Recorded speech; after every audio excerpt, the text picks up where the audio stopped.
Come in. Welcome. I'm E.G. Marshall. From the primordial seas, there emerged an organism that over the millenniums evolved into what we call a human being. His brain developed, and with it, his curiosity. Life was crammed with puzzles, problems, and enigmas, even as it is today. And now, as then, there are human beings looking for answers. Did you hear that, Luke? Hear what? A dog barked 3 times. One of the valley dogs, Oscar. That was no valley dog. That was the big black dog. The big black dog that barks 3 times when somebody dies.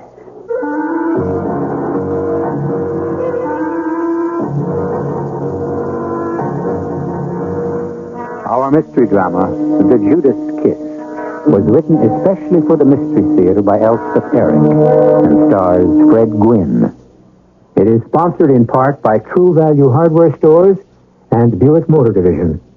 I'll be back shortly with Act 1.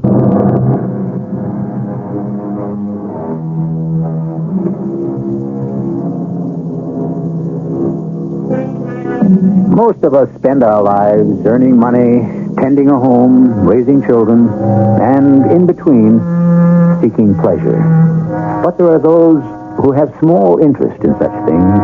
Early in life, they become perplexed by some riddle of existence, and from that point on, devote themselves to its solution. Such a one is the protagonist of our story.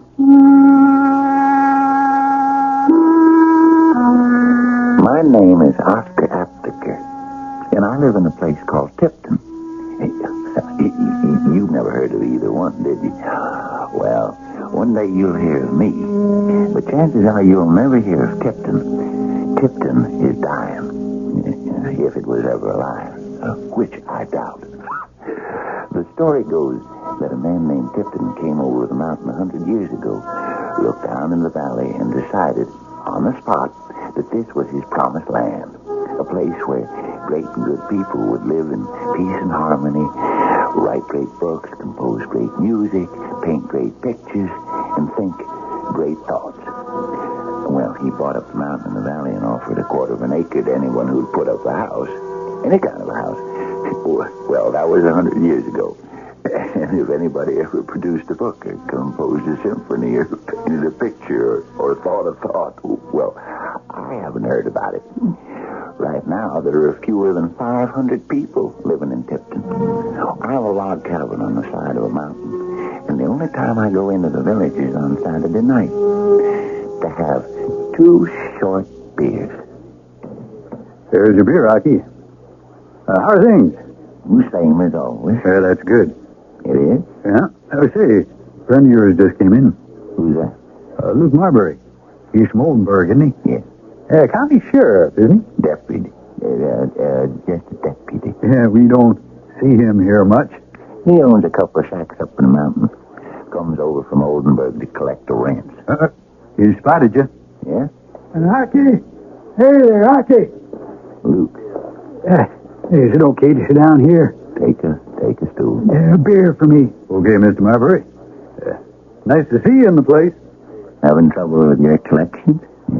It's not the first of the month. No trouble at this time. Far from it. I rented that cabin above yours to a lady. I just come from getting her settled in. Was a pleasure, believe me. No? What a looker. Not young. 40, maybe. But not bad. Not bad at all. Paid me in advance, too, for the whole summer. Wait till you see her. Well, why should I see? Well, I thought you'd want to add her to your customers. The old cabin, well, it's like the rest of them, you know. No gas, no electricity, no running water, chemical toilet, etc. She's going to need somebody. Is she going to live there by herself? Well, that's what she says, if you catch my meaning. Yeah. So if you want to, well, it's a few dollars a week for you. What's your name? Enid. Enid Grant. Enid. Oh, what kind of name is that? Search me. Listen to that. Did you hear that? What? The dog barked 3 3 times. Oh, one of the valley dogs. That was no valley dog. That was the big black dog. The one that barks 3 times when somebody dies. Oh, come on now, Oscar. Don't you know about the big black dog? When Peter Tipton came over the mountain, he had a big black dog with him. Oh, Oscar, that was 100 years ago. And the ghost of that dog, or his descendants, or whatever, has stayed on. That's the truth. Stayed on. Up in the mountain. He never comes into the village. And when somebody dies, he signals to his master, to Peter Tipton. Oscar, for Pete's sake. Hey, Mr. Marver. Miss Marver. Yeah, you better get to the Doniger place. What's up? Ed Doniger just shot his wife. They're taking her to the hospital in Oldenburg, and Ed's just sitting there with the gun in his hand. Get right up there. Here, see you, Luke. Gee, I hope Louise Doniger's all right. She's dead. What? Louise Doniger is dead. Well, how would you know? The big black dog barked, didn't he? They tell me Luke took Ed Doniger off to jail in Oldenburg. They say Ed kept muttering that Louise drove him to it. The next morning, I went up to the cabin Luke had rented to a lady named Enid Grant. She'd already put up some curtains in the windows. Red they were, bright red. I knocked on the door. John? Is that you, John? I'll be right there. I didn't know that you'd get... Oh. Mrs. Enid Grant? Yes. Luke Marbury told me you'd rented this cabin. I live down the mountain. Oh. Well, come in, Mr... Oscar. Oscar Aptheker. Oh, yes. Well, come in, Mr. Aptheker. That won't be necessary. I just wanted to tell you if you need anything done around the place, I do that sort of thing. Well, I'm sure there'll be lots of things. I don't know. I haven't looked around. All I've done is put up some curtains. Yeah, I noticed. But later on... I prime pumps, carry away the trash. I empty the toilets. I serve a lot of the summer people. Oh, well, I hadn't realized. I hadn't thought. It costs you $4 a week, and I come by every other day. Oh, well, that would be fine. Yes, I'd appreciate that. Okay, I'll start tomorrow. You got yourself a deal. Thank you, Mr. Aptheker. You going to occupy this place all by yourself? Well, temporarily. A friend may join me later. There's bears in these woods. Bears? Really? Oh, never heard of them hurting anybody. Still, you ought to have a gun. Oh, no, I don't want a gun. Until your friend gets here, you ought to have one. No, really. Well, see you tomorrow. About this same time. Yes, and thank you again. Don't mention it, Mrs. Enid Grant.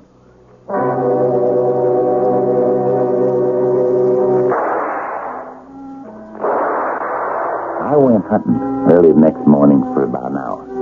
Brought down a few rabbits. Then it came time to start making my calls on the summer people, and around 10 o'clock, I found myself at Mrs. Enid Grant's cabin.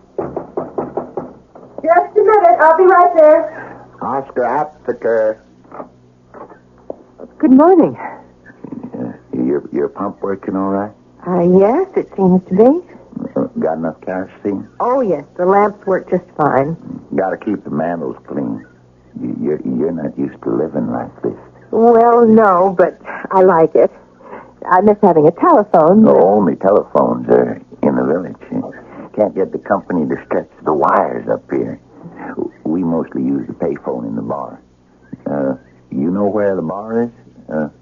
Next to filling station? Oh, yes. Mm-hmm. Well, thank you, Mr. Aptheker. I shot some rabbits this morning. Would you like to have one? Well... I got a big jackrat here. I could let you have. No. I really wouldn't know what to do with it. The best way is to make a little batter. Dip them in a batter and fry them like chicken. Really, I couldn't. Oh, it's easy. You don't know how to skin it. No, I don't. I couldn't. I'll skin it for you and cut it up. I wouldn't charge you any more for it. Rabbit's very tasty. Okay? I'll bring it back up this afternoon. All right, about 4 o'clock. That all right, about 4 o'clock? Edith? John, oh, you finally got here. I'll bring it up about 4 o'clock. Flash yellow car it was. Pulled up in front of the cabin. Looked like a foreign car to me. Big, tall guy gets out. Got a jacket on, couldn't find me. The two of them run at each other and throw their arms around each other and start to kiss. I just walked away. When I went back to Mrs. Enid Grant's place that afternoon, I got a better look at the fella. Why, he couldn't have been any more than about, say, 25 or 26. And I'd seen her, talked to her. Luke was right. She had to be 40. Maybe more. Well, I left the rabbit all skinned and cut up in front of the door to her cabin. I could hear noises inside. I started to walk away, and then I went back and left my gun leaning up against the door. What the heck? I had 3 other guns. And I went home.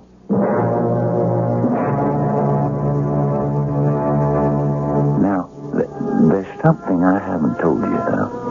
Haven't told anybody up to now. I have what you might call mystic powers. I don't know if I was born with them or if I developed them from living alone all my life. Whichever, or whatever. I can hear things from a long ways off. I can hear things, and I can see them, too. Clear as if they were on a moving picture screen right in front of me. I'm what some people call a traveling clairvoyant. Now, a clairvoyant works best when he's sitting or standing in a very small space. A small room will do it. But I found something better than that. Outside my cabin was a tree, a big old pine tree. It had been struck by lightning a long time ago, and it was stone dead. And the winds and the rain had rotted out its insides, and it was hollow. When I wanted to use my powers, I went and stood inside this old dead tree. And that's what I did now. Oh, Don. Donald, hold me. Kiss me. I thought you'd never get here. Enid. Tell me you love me. Oh, you know I do. And tell me everything will be all right. It will. It will. Kiss me. Kiss me. She got her claws into him, that witch, that female. I once read something by a man named August Strindberg that said, female love is 50% sexual desire and 50% hate. When a woman loves a man, she hates him because she is tied to him and feels inferior to him. He was a great writer, that August Strindberg, and he knew everything there is to know about women.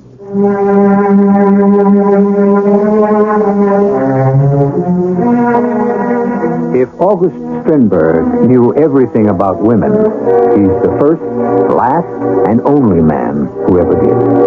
Even Sigmund Freud was driven to asking despairingly, what do women want? Well, both great men are dead now, though their writings remain. If they were to come back today, there are an awful lot of women who would at least attempt to answer them and maybe set them straight. I'll be back with Act 2 shortly.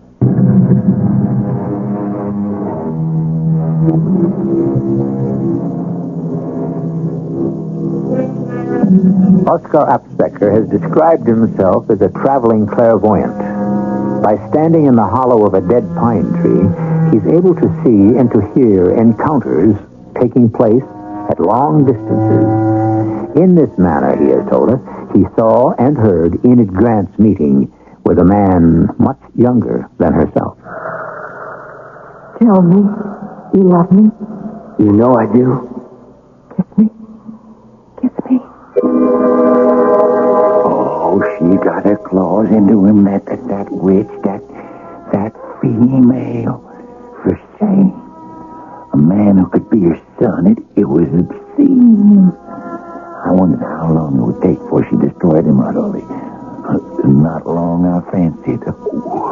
Oh, I continued to go to her house twice a week. Took away the trash, emptied the toilets, even bought her some kerosene when she said she needed it. I didn't always catch sight of the young man, but when I did, it seemed to me he was getting more listless, more lifeless. But I couldn't be sure. So I took to going into my hollow tree and calling on my mystic powers of clairvoyance. Oh, isn't it heavenly? The woods and the clean air, so fresh. Oh, it's great. You and me. Yeah. That's the best part. You and me. They were lying on the couch in the cabin. He was wearing a blue shirt and blue denim pants, and she had on something long and red. The same color as the curtain she'd made as soon as she got there. Bright red. Bright as blood. She just wanted to lure him to his destruction. That's all she wanted. That's all any of them wants.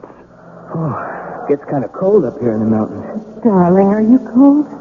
It's not warm for the middle of July. Lie closer to me. I'll keep you warm. Maybe I'd better light a fire in the stove. You think so? I could see him get up to put some coal in the Franklin stove. Good, I thought. He's resisting her. He's not giving in to her wild. He's going to escape. Get away, young man, I said under my breath.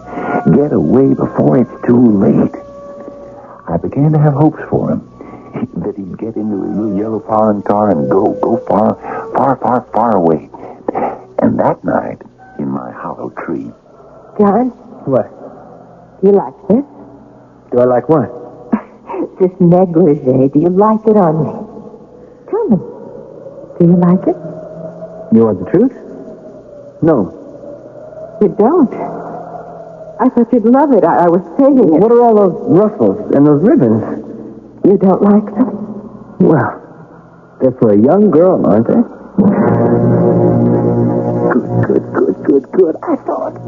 I could see him stretched out on the couch and see her standing in the door to the bedroom, dressed in this frilly, ruffly thing, all pink and blue and white with a big red rose at the waist. Ridiculous. She looked ridiculous.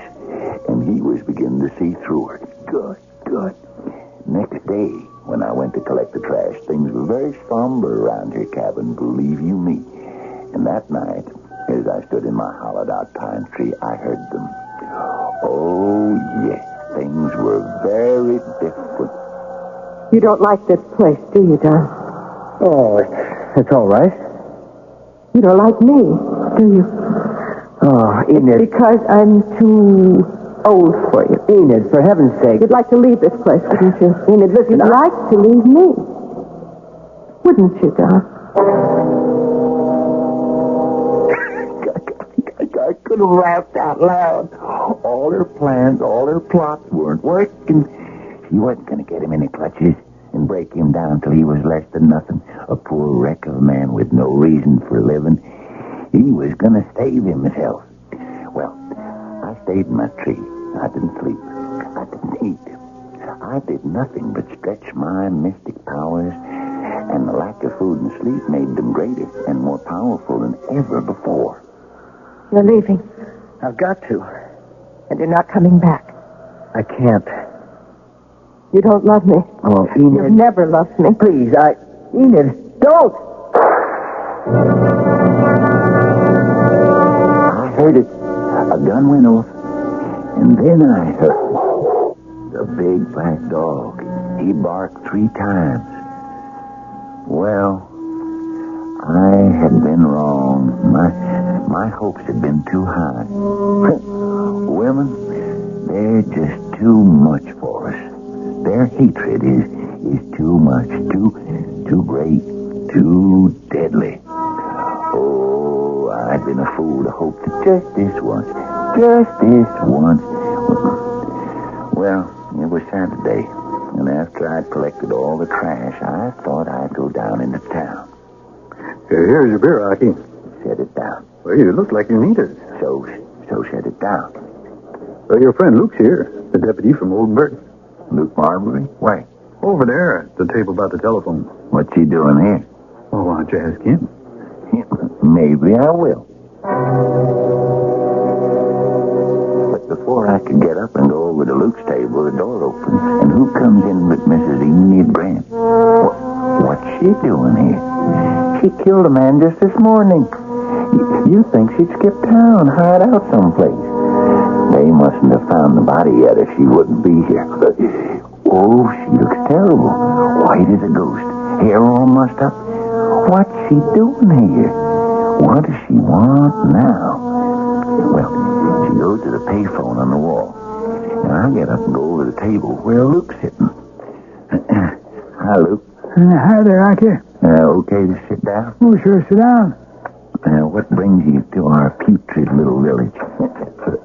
Making an arrest? No, nothing like that. Robert, this is Enid. Well, look who's at the telephone. Who's that?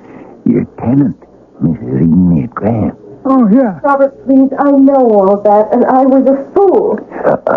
Who do you think she's talking to? Oh, search me. Somebody named Robert. Robert, I know. Yep, Robert. That's not nice to eavesdrop, Rocky. Robert, I called to ask you if you'd come and get me. At a place called Tipton. It's not on the map, but it's near a town called Oldenburg. I have a cabin up in the mountains. They'll tell you in the village where it is. It's above another cabin that belongs to a man named Absecker. Oscar Absecker. Oh, was she ever a cool one? How many men did she have on the string?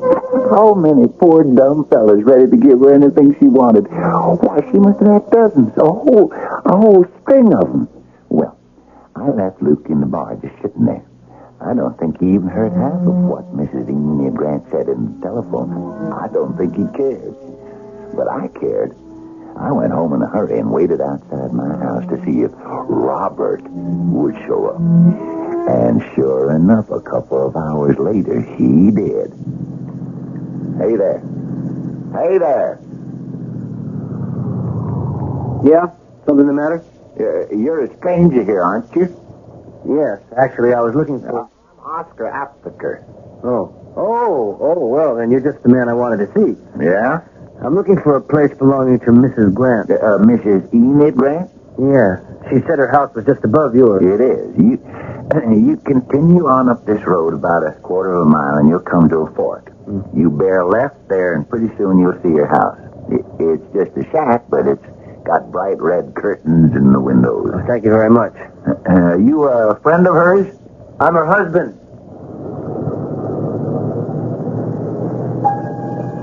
Well, I stood there in the middle of the road. I was stupefied, stunned. I thought I knew about women, but this Jezebel, she kills a young lover. Then she gets her husband to get her out of it. Well, there's no end, I thought, to what they'll do to get what they want. And what they want is the man himself, to possess him, bewitch him, consume him, and at the very last, to destroy him. Scarcely able to contain myself, I went into the shelter of my hollow pine tree, and I closed my eyes, and I summoned up the vision. Oh, Robert. Now, Enid. Please, come in the house. She was asking him into the house. Was the body of her dead lover lying on the floor? I couldn't make it out. Would he see it? Well, she was hanging onto his arm as they walked inside, and she was wearing that same silly gown as before, the pink and the white women with all the ribbons and ruffles. Oh, Robert, I have been such a fool. Tell me about it. I thought he loved me. He said so. I thought I loved him. Tell me everything that happened. Well, I ran off with him. You know that. I took this place. Then what? It was my chance to be young again. Don't you see? It was my last chance. I was so afraid of getting old. What happened? He met me here. And for a while, it was just what I'd hoped for. I felt so young. What happened? He left me. I see. He left this morning. Just got in his car and drove away. Oh, how well she lied. How smooth the words rolled out of her mouth. And her husband just sitting there taking it all in. But how had she done it? Where was the body of the young man she killed? Where was his yellow car? How had she gotten rid of the body and the car? What do you expect me to do, Enid? I don't expect anything. Well, then why am I here? Why did you call me? I don't know. Of course you know. You expect me to take you back. Oh, Robert. And run off with some kid after we've been married for 20 years. I thought I'd been good to you, Enid. You have. Well, I'm through being good to you. I've just about had it. You mean you won't? I mean, I won't take you back. That's exactly what I mean. Robert, don't go. Please don't go. I don't see any way you can stop me. Robert, wait. What is it, Enid? I wasn't even surprised. She shot him dead. I saw him fall. I left my hollow tree and went into the house. I waited for the big black dog to bark 3 times. I waited. I waited. I waited.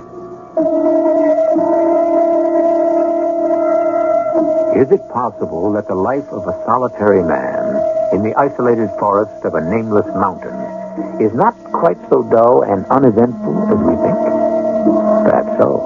Particularly if the man has mystic powers, is a traveling clairvoyant, and possesses a very old and hollow pine tree, and is of an inquiring mind. We'll be back shortly with our concluding act.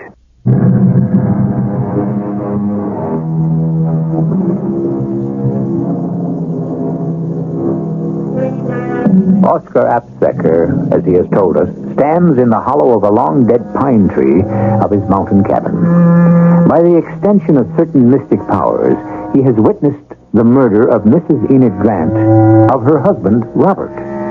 In line with his tightly held belief, when someone on the mountain dies, a big black dog barks 3 times. But as our last act ended, there had been no sound from the big black dog. I waited and I waited. The moon rose and the air chilled. Was it possible she'd missed? That the shot had gone wild? The vision faded. I could see no more. There was nothing but silence. I don't know when the silver of the moonlight turned to the pale gold of the new sun, but the day was filtering down from the ocean top of my pine tree when I roused myself, and I was filled with anxiety. I started up the mountain. My heart was beating so fast. Why hadn't the black dog barked? Was she there with the still living, breathing body of her husband? Everything was falling apart. I was confused. Were my powers failing me? The blood pounded in my head and everything was blurring before my eyes. Then I heard behind me an automobile horn and someone calling my name. Rocky, stop! Wait! It's Luke! Now hold up! Yeah, I gotta talk to you, Rocky. I can't stop. So, well, where do you think you're going? Cabin. Oh, Mrs. Grant's cabin? Well, come on now, let me drive you. Come on. Come on, get in. Okay. Say, you look beat. Doesn't matter. You were in a hurry. Yeah. What are you doing?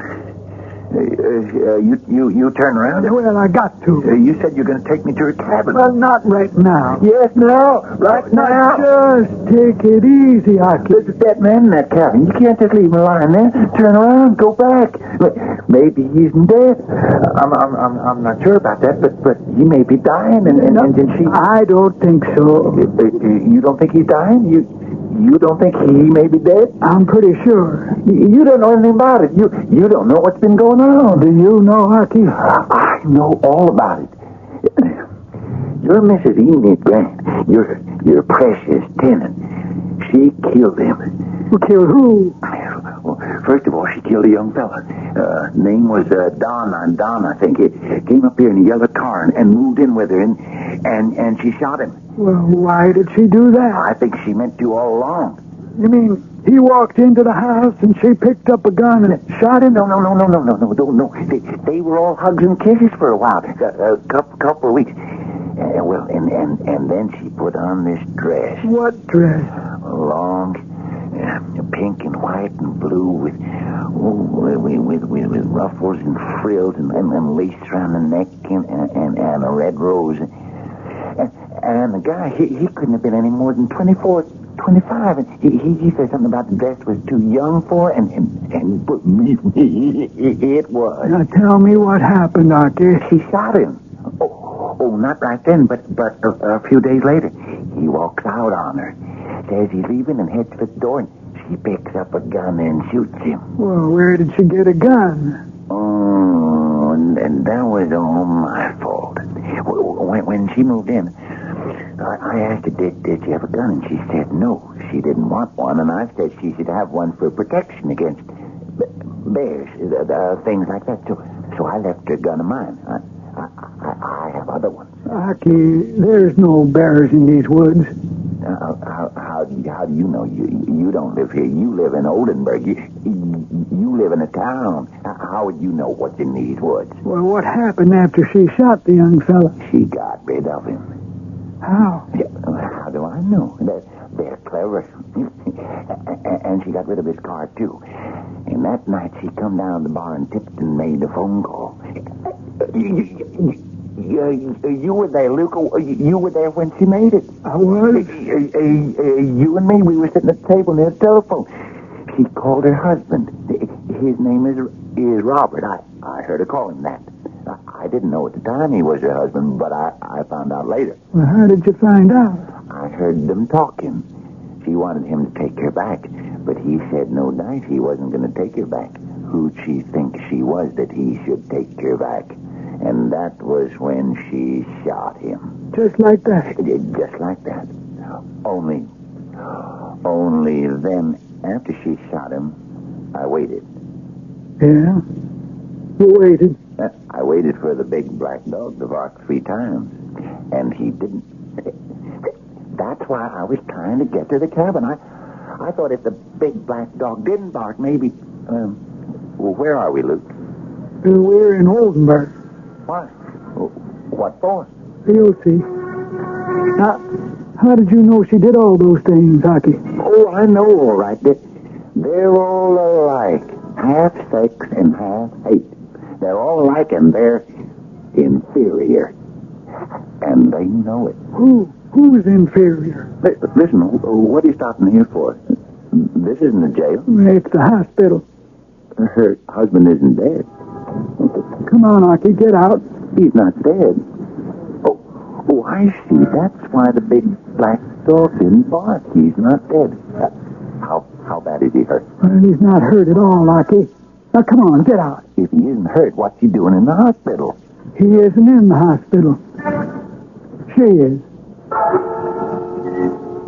I couldn't understand a word Luke was saying. He took me into the hospital. He led me down this long corridor. We come to a room. He opened the door, and we walked in. And there she was, sitting in a chair. One of her arms was in a sling.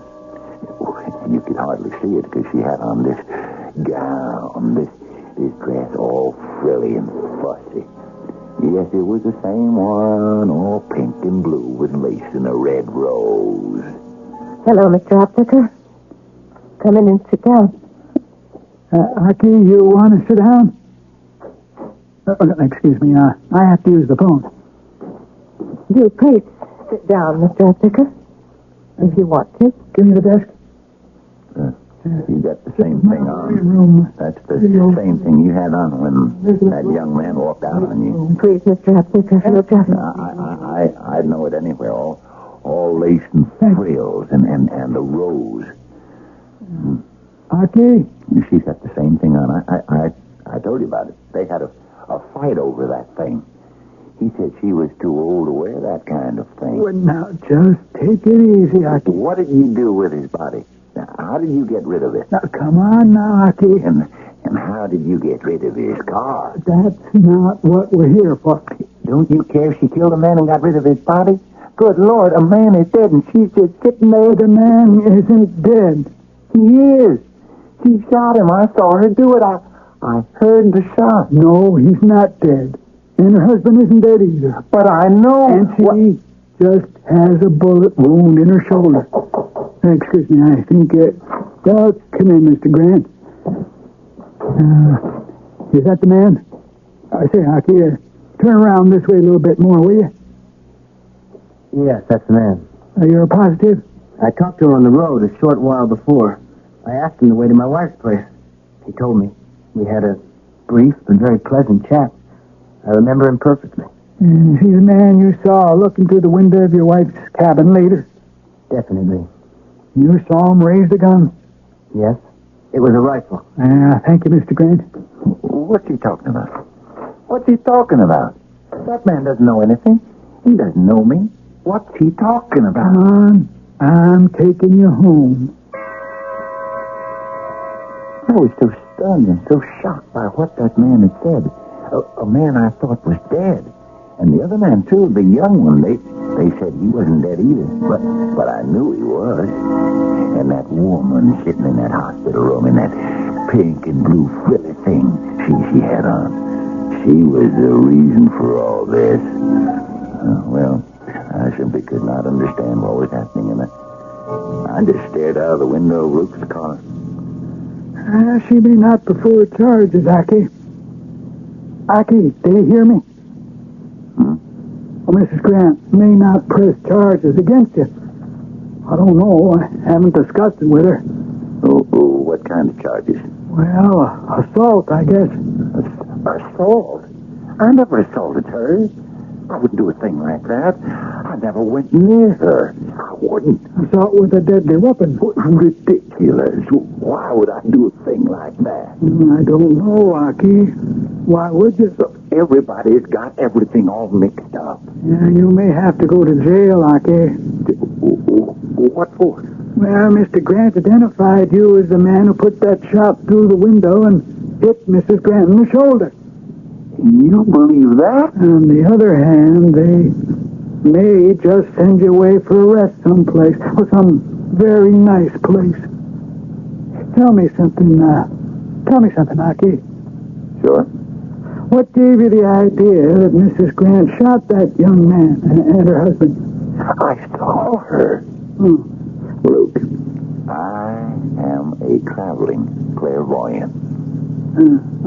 Traveling clairvoyant. Well, you know what clairvoyance is, don't you? Well, I think so. It's the power to see things not present to the senses. Oh. Saw and heard everything that went on in Mrs. Grant's cabin. It wasn't easy. It never is. You see, clairvoyant has to go into a very deep trance. You know. I didn't know. And to do this, it's best if he's in a very, very small place, like a little tiny room or a closet or something. But for traveling clairvoyance, well, that's much harder. So you know what I did? What'd you do? I got inside that old pine tree outside my house. You got inside a pine tree? Yeah, the one that got struck by lightning, the dead one, the hollow one. You remember that tree? Yes, I remember that tree. Yeah, well, it was a tight squeeze, but I would get myself inside that hollow tree, and I would close my eyes and summon up my mystic powers. Are you following me? Yeah, sure. You're home. No. Oh, yeah. Get out. Okay. You coming in? Yeah, I'm going to stay with you. Oh, yeah, sure. About that pine tree, Hockey. Oh, yes. Well, I would squeeze myself. We cut down that old pine tree 5 years ago. No, we didn't. Yes, we did. Go on inside. I was with you when we cut it down. We cut it down together.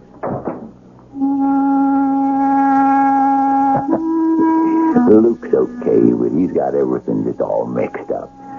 I know my old pine tree is right outside, and anytime I want to, anytime I feel like it. Well, On the other hand, maybe I better save my powers for the book I'm going to write. It's going to be called The Treachery of Women. Yep, as that fellow writer, that August Strindberg said, women are half sex and half hate. I wonder if Oscar Apsbecker ever completed his book on the treachery of women. If he did, August Strindberg might well approve of it, and of Oscar Apsbecker himself. For Mr. Strindberg not only mistrusted women, but he wrote, "In the great crises of life, the soul attains transcendent powers." I'll be back shortly.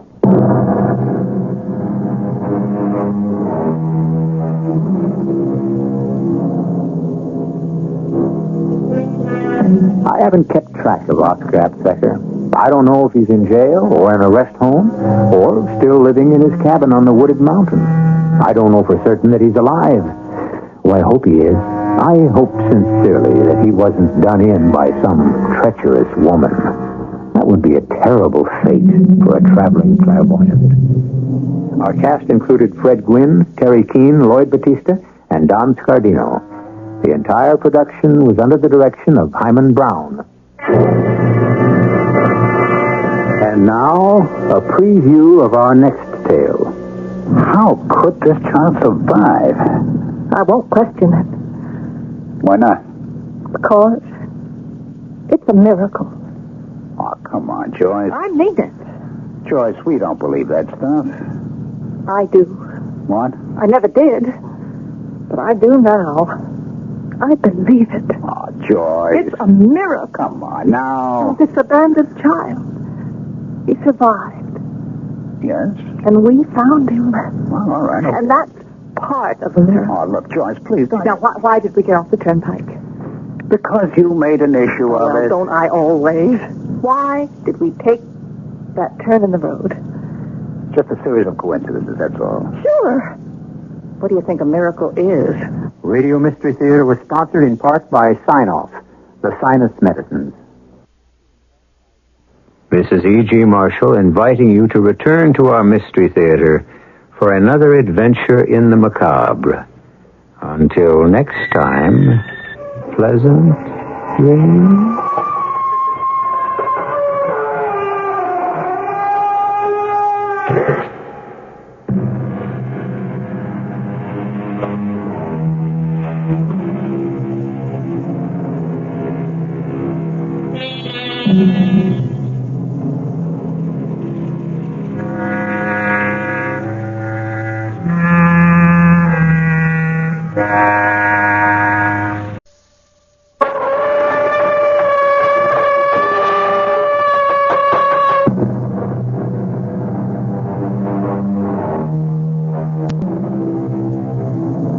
Come in.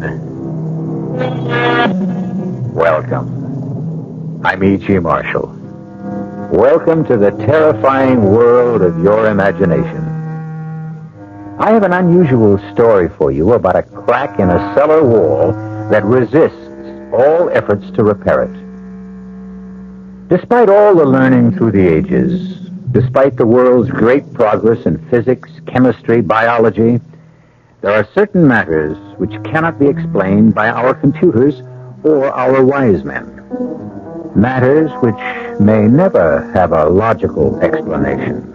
Our mystery drama, The Crack in the Wall, was written especially for the Mystery Theater by Sidney Sloan and stars Celeste Holm.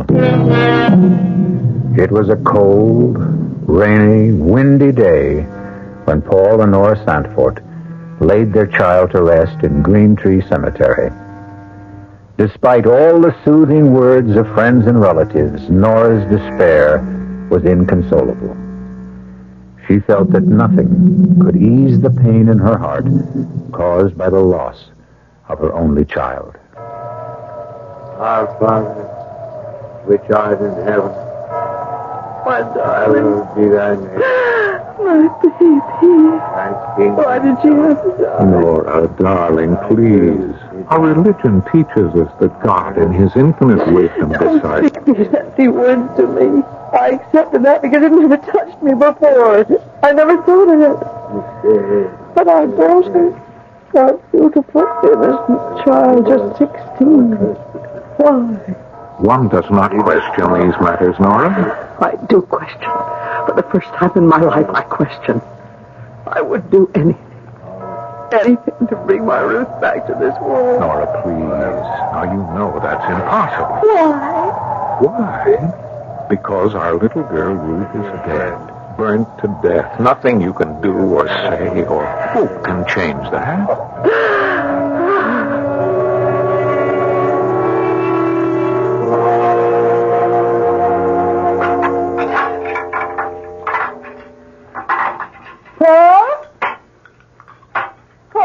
Yes, Nora? Are you busy with something? No. I'm just reading the newspaper. First chance I've had to take a look at it today. The minister was here today, Dr. Fowler. Oh? Said he wanted to see our new house. New? This house is over 100 years old. Well, new for us, he meant. It's just an excuse to come here, actually. He wanted to know why I hadn't been to church in the last several months. What did you tell him? Oh, I don't know. It was awkward. I said I'd be back next Sunday. Made some excuse about not having felt well lately. Well, I'm glad. About my going back to church? Yes. But more important than that, it means that you're getting over this depression, getting out into the world again, beginning to forget. No, you're wrong, Paul. I'll never get over wanting my little girl back with me. I'll never forget. Please believe me, Nora. I loved Ruth, too. But I accept the fact that she's gone from us forever. I'll never accept that. Oh, by the way, now I remember what I wanted to remind you about. What? It's about that crack in the cellar wall, right in front of the washer and dryer. There's a terrible draft that comes from it. There's no crack there, Nora. No crack? I thought I'd get rheumatism from the cold draft when I did the washing today. It hit you right in the back. I had that repaired. I paid for it. It's on the general bill for the repairs we had to make on the old house before we could move in. Well, then they cheated you. Charged you and never did the job. You sure? Seems to me that I remember. Never been done. Those contractors will try. You know, it's Mr. Carroll, isn't it? His number's on the telephone stand. Why don't you call him? Oh, it's 7:30, Nora. Well, come to think of it, the only time I could possibly reach him would be at night. He'd be busy all day out on the job. Hello, Miss Carroll? Paul Sanford. I'm sorry to bother you, but one of the items on your bill to me for repairs on my house, item 28, repair crack in cellar wall, north side interior, $45.60. You never closed up that crack. You what? Hold on a minute. Nora, he says he supervised that item himself, mixed the cement for it. Well, just tell him that he's got it wrong. Mr. Carroll, my wife says the crack is still there. It hasn't been repaired. Okay, sometime tomorrow morning? Right, thank you. It's kind of funny. He said he's willing to bet $100 that he completed the work.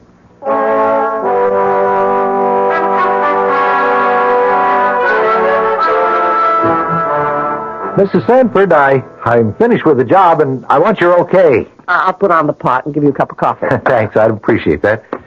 Come right down. I'm in a bit of a hurry. Won't be a minute. I'm coming, Mr. Carroll. Mrs. Sanford, the strangest thing. What did you say, Mr. Carroll? Look at that wall. Oh, dear. Another crack? No, it's not another crack. What? It's the same crack. I just filled it with cement. You couldn't have. It looks old and dry. Look at my hands. They're still covered with cement. Here are my tools, my trowel, my hammer and chisel.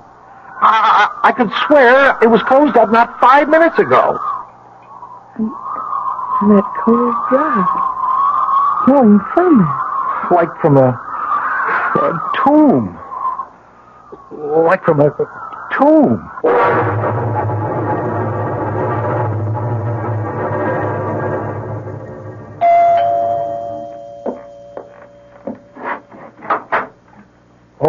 Mr. Sanford. Come in. Thank you, Dr. Fowler. We'll come into the study. We won't be disturbed there. Right this way.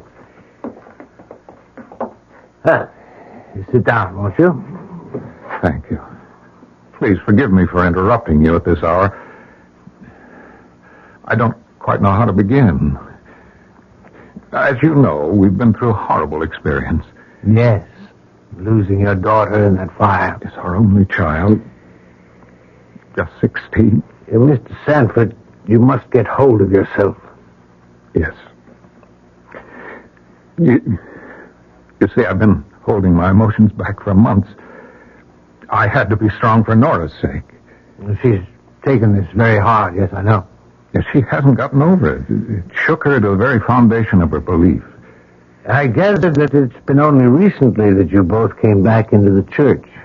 She's definitely twisted mentally. Her preoccupation is with a crack in the cellar wall, which she says cannot be repaired. What?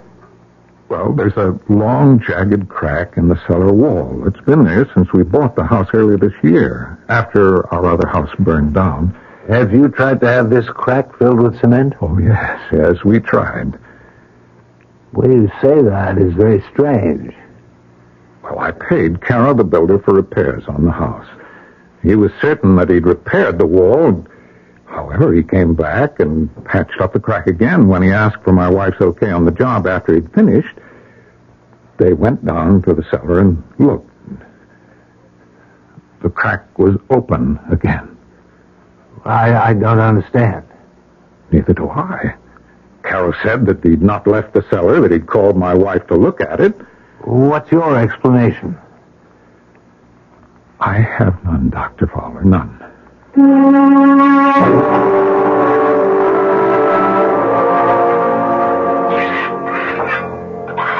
Is that you down in the cellar, Paul?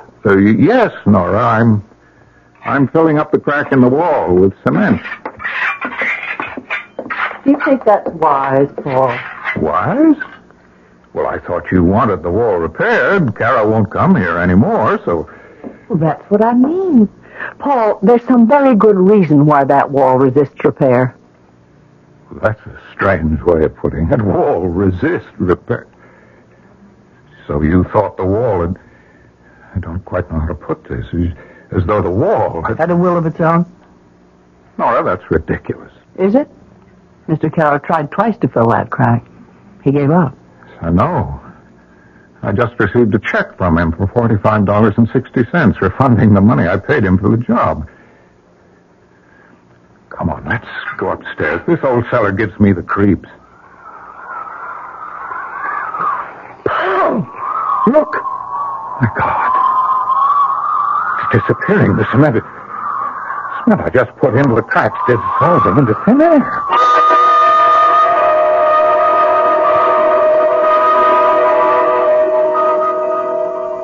Mr. Edmund, I'm calling about this house you sold us. No, it's a good, solid old house. It's just that my wife isn't happy here. We're all alone, as you know. It just isn't right for us. Yes, I know. I'll have to take a loss if I change now, but I'm prepared for that. Okay, I'll see you tomorrow, around 5, okay? Good. Goodbye, Mr. Edmonds. Paul, who was that on the phone? Oh, Nora, I called Mr. Edmonds. The real estate man? That's right. You're thinking of selling? Well, I thought you'd want to get out of here, too, Nora. Whatever gave you that idea? Now, that's a very strange attitude. Don't you know what this all means? No, I don't understand it. Frankly, it scares me. Ruth is trying to reach us. What are you talking about? It was just 2 days ago. I was lying in bed. You were sound asleep. I heard the clock chime 3. I felt something urging me to leave the bedroom and go down into the cellar. Nora, I've got to take you to a doctor. Paul, I'm not out of my mind. I tell you, our daughter is calling to me. She's trying to get me. Darling, Nora, listen to me. What you're saying doesn't make sense. Our child is dead, Nora. burned to death. I spoke to her. I spoke to her through the crack in the cellar wall. You what? I spoke to our Ruth, and she spoke to me.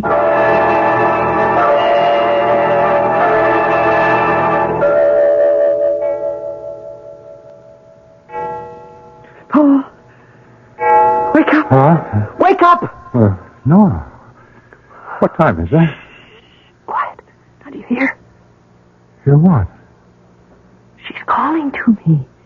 Our little girl. She wants us. She needs us. Nora, listen to me. You don't hear anything. You just think you hear because you want to hear. Listen. I don't hear anything. There it is again.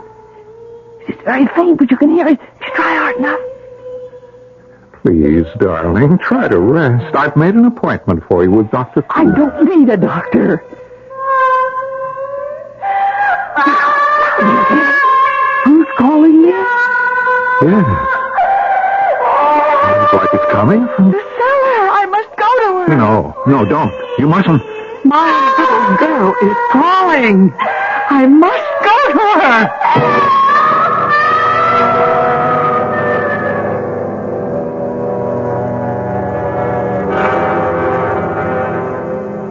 Was Ruth calling to her mother, or was Paul Sandfort falling into the clouded supernatural obsession that controlled Nora's life? He thought he heard the voice of his dead child calling to her mother. He couldn't be sure, but Nora's certainty was so strong that he was almost convinced that he heard it too.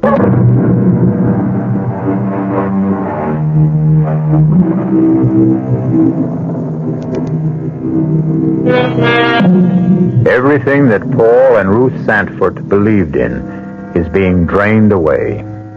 They are living in a nightmare of twisted emotions, pulled farther and farther from the normal life they had known into a tangled, dreamlike world in which they hear the voice of their dead child calling to them. You're not going down into that cellar, Nora.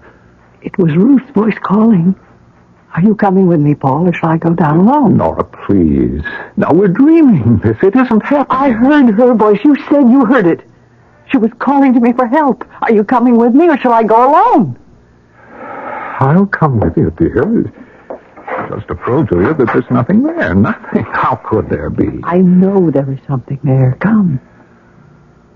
Now, wait. Don't try to go down those steep cellar stairs in the dark. Turn on the light. It's out. It's not working.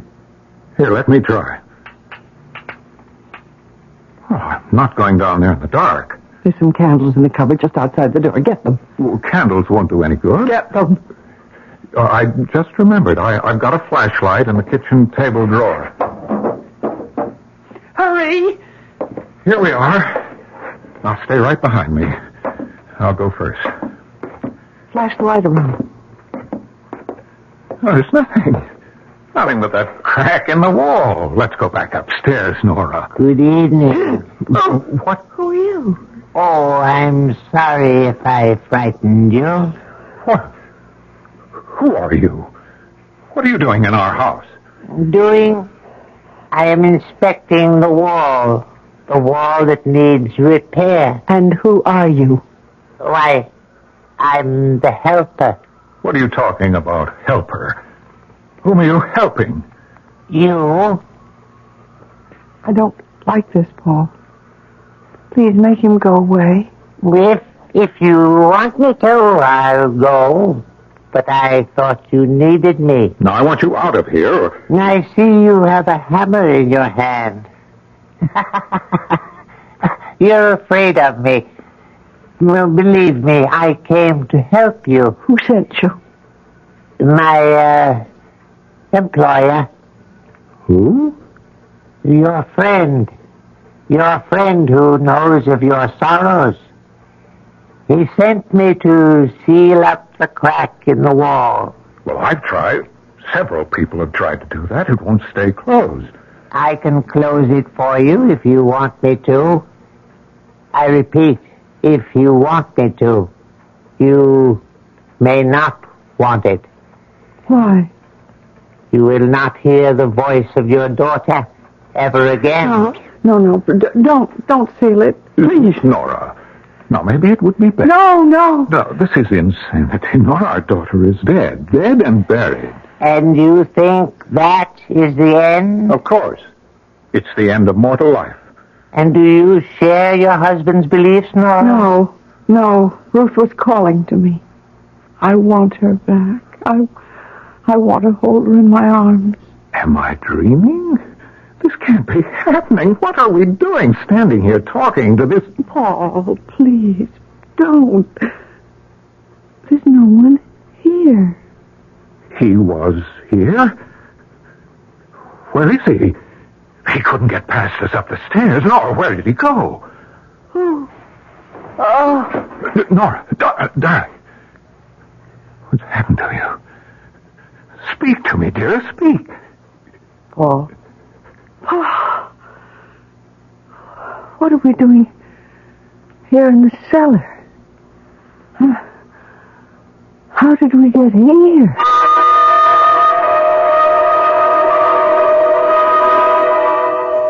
And you say, Mr. Sanford, that you think you saw this creature in the cellar of your house? No, it wasn't what you say. No, not a creature. It was a man. Small, dwarf-like. He said he'd come to repair the wall. At 3 o'clock in the morning? You saw this man too, Mrs. Sanford? No. I don't know what Paul's talking about. I didn't see anything. I was fast asleep. Paul woke me and told the story. I see. Your daughter's death was a terrible shock to you both. It's preying on your thoughts. Your grief pushed the normal day-to-day living from your minds. You began to I heard imagine... her voice, Doctor. I heard Ruth's voice calling to me. Of course you did. But try to think rationally, Mrs. Sanford.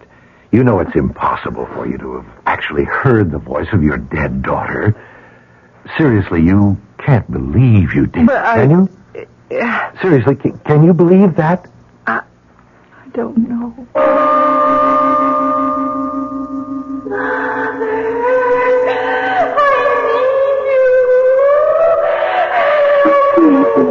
My little girl. It's all so simple if you will recognize the true authority. Who are you? I am merely a conveyor of ideas, a messenger. Then you were sent by the devil? Perhaps I'm your friend. Call me the helper. Can you help me? Can you bring my daughter back to me? Under certain conditions, but you might find the cost too high. What? Tell me. Nothing is too costly, too terrible. I'll agree to anything. Even if it meant that you would lose everything? Everything you've been taught about life and death since you were a child? Oh, yes, I agree to anything just to help me save my child. Help me. Nora, wake up, Nora. You're having a bad dream, darling. I'll agree to anything. Darling, Nora. Paul. You were crying out in your sleep. I woke you. He came to see me and told me that Who, darling? That ugly little creature. I'd seen him before, but I can't remember where. The helper. That's what he calls himself. I heard Ruth calling to me. Then he appeared. I don't know what it is. I don't want to know. We're getting out of this house and we're not coming back. Oh, you go, Paul, but I can't. But don't you see what's happening to us here? Something evil is pursuing us, either to destroy us or drive us insane. No, I can have my daughter back. He'll help me. You can't believe that. I believe it. What does he expect in exchange? I can't tell you, Paul. I just can't tell you.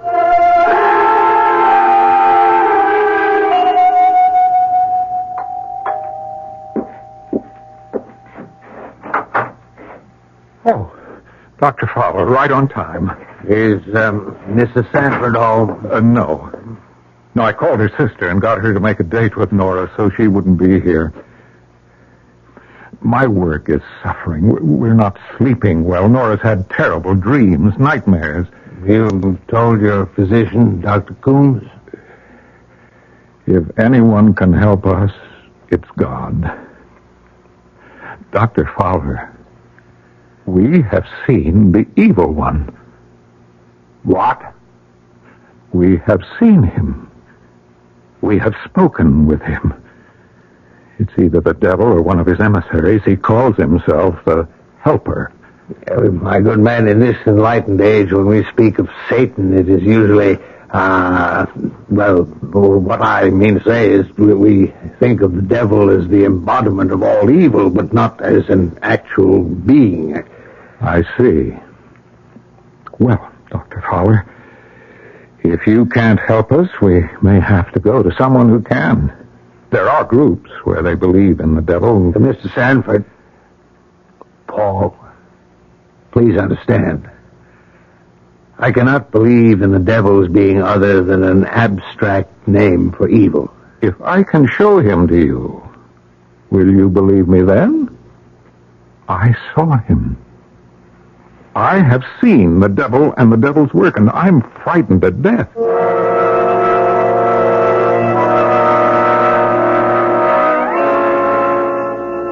Sorry to bother you, Dr. Coombs, but something very disturbing has happened. Yes? You know the two people I referred to you, the Sanfords? Yes? In your opinion, Dr. Coombs, would you say that they were insane? Well, I don't know, Dr. Fowler. The word insane is a legal one, not a medical one. Well, deranged and mentally ill. Well, I would say from a very cursory examination that they were both suffering from severe emotional stresses brought on by the untimely death of their only child. Well, would that explain their hallucinations? Hallucination? To put it bluntly, Doctor, they think they have been speaking with the devil. Have seen him, in fact. Not exactly a common delusion in this day and age. If they need medical help, they must come to me. I can't solicit... Yes, I realize that, Dr. Coombs. Perhaps a sanitarium would be the best place for them. They could be taken care of and have a change of scene to get over the grief that they feel. An excellent idea, Fowler, but who's going to commit them? Can you get them to commit themselves voluntarily? I don't know. I'll try.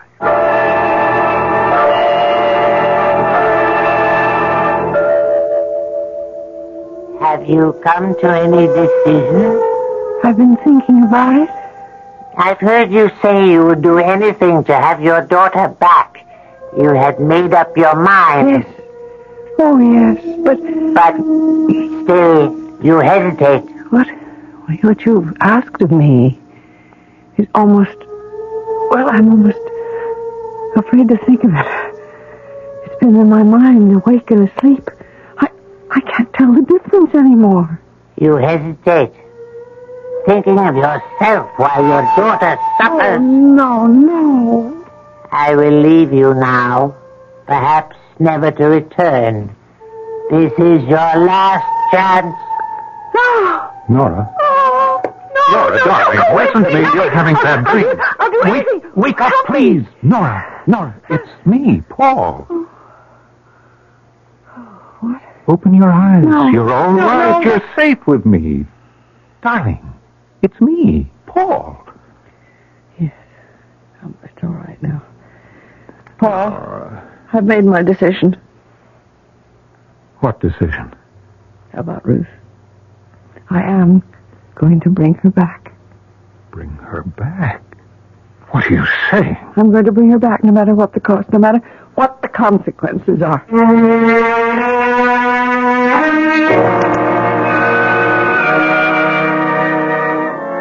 Nora and Paul have come far along a tortuous, a frightening path.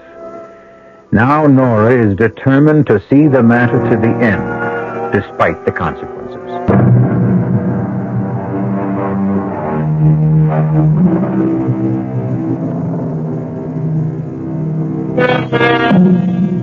Forces are tearing at the sanity of Paul and Nora Santford.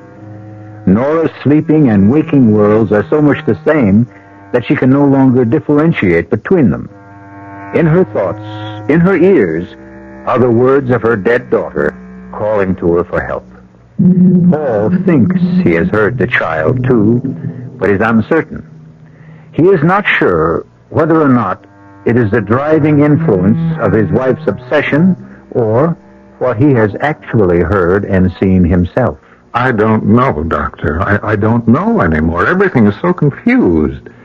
I want you to sign commitment papers for your wife. You mean put her in a good sanitarium, in a place where she'll be safe and receive the proper treatment for her problems. I don't know. I don't think she's crazy. You're not in any condition to judge her mental health, Mr. Sanford. What do you mean? Oh, well, I mean, I'm asking you to make a difficult decision. I'm also asking you to commit yourself.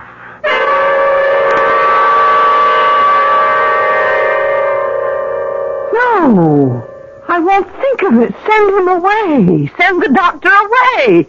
Paul, how can you do this to me? You know I'm not insane. You heard her. That night, we both went down into the cellar, and that little man, you remember? The helper? You saw him, too. You know I'm not crazy. I won't go. I won't. You can't make me. She's gone into the bedroom, Dr. Coombs. Is there a lock on the door? No. Well, suppose I go in. Perhaps a sedative to quiet her. No, please, Doctor. Let me speak to her first. She'll listen to me. Very well. I'll wait out in the car if you want me. Yes, please go. I think she'll listen to me if you're not here. Nora? Nora? May I come in? Is that doctor still here? No, he's outside in his car. Paul, how could you do this to me? Deceive me, try to put me away. I explained everything to you. I will never consent. I'm going with you, dear. I'm going in, too. What? Why? Paul, why do you want to do such a thing? Because I'm frightened. I've never been afraid in my life before, but this is all beyond me, beyond any rational explanation. And you think you'll be away from your fear in that place? Oh, Paul, I'm not out of my mind, and neither are you. How much longer can we stand this? Listen to me. What? I can tell you. Only you. What? I've made a pact with the helper. Oh, Nora. He has given me the power to bring Ruth back. You don't know what you're saying. Oh, yes, I did. That's impossible. Now, don't be foolish. Don't tell anyone else what you've told me. Now, you think I'm insane, too, don't you? Well, I don't know what to think. He has given me 2 wishes. 2 wishes? Yes. He said that I would need 2. Actually, all I need is 1. To bring my dear child back. Yes, Nora, of course. Now, I want you to do something for me. What? Don't fight me now. Go along with me for a little while. Perhaps this nightmare will stop. We'll be able to get out when we want to. I have the doctor's promise. Can you trust him? Yes. Darling, since we're committing ourselves, we can get ourselves released merely by asking to be released. And our poor tortured child? Who will be here to hear her call? Who will be here to comfort her, Paul? We're running away. Deserting her. Darling Nora, our Ruth will be with us always, no matter where we are.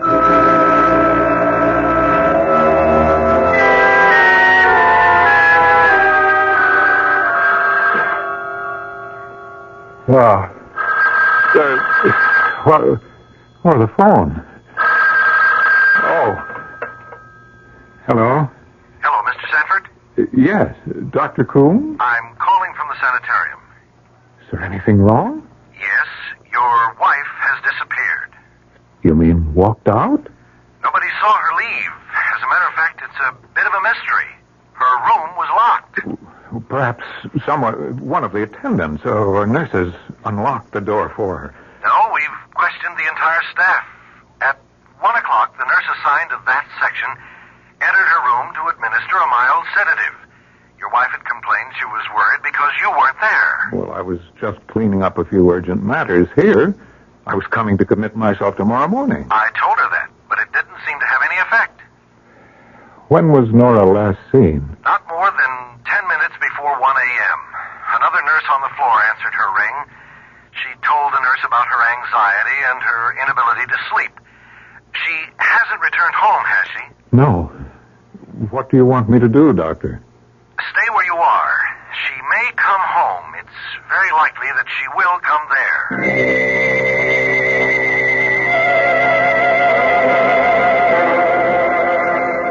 Emily, I'm sorry to be calling you at this hour, but Nora has disappeared. She walked out of the hospital. The fire, Ruth's death, it's been preying on our minds, and I thought that... Wait, Emily, that's my doorbell. I'll call you back. I just wanted to know if Nora was with you. I'll call you back. Let me know if Nora shows up. Bye. Oh, Dr. Fowler. Come in. Oh, thank you. I got a call from Dr. Coombs about 20 minutes ago. Yes?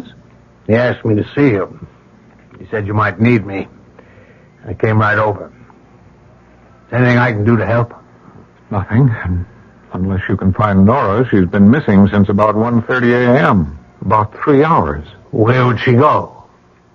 Where could she go? I don't know. What was that? I heard it, too. Do you have a cat, Paul? No. Sounded like a cat. It was Ruth. She's calling Nora. Ruth? My daughter. Oh, yes, your daughter. But she's dead. You hear your dead child's voice calling? You heard it, too. No, it can't be. That's superstitious nonsense. That's what I thought. But I don't anymore. Ruth is calling to us from the grave.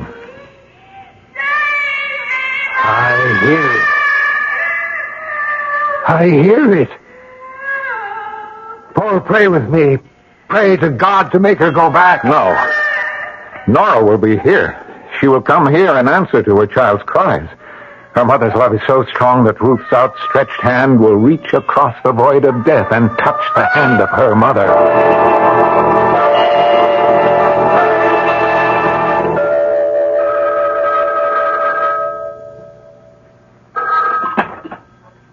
Yes? Fowler? Yes? I thought you were going to report back to me. I've just been through the most shattering experience of my life. You saw Mrs. Sanford? No. I'm not a superstitious man, Dr. Coombs, but I heard the voice of Ruth Sanford calling to her mother from the grave.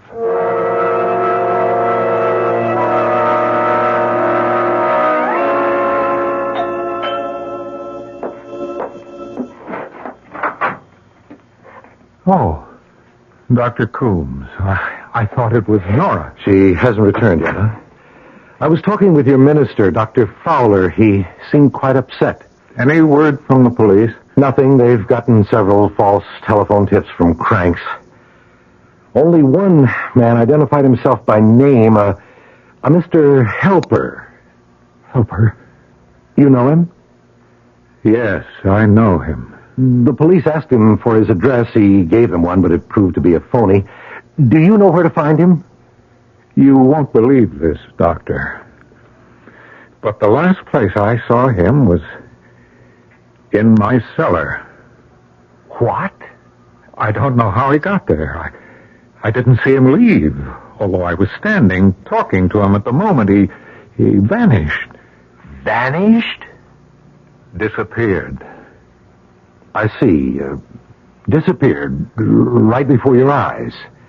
Oh, yes, I remember you telling me about that incident when you both came to my office.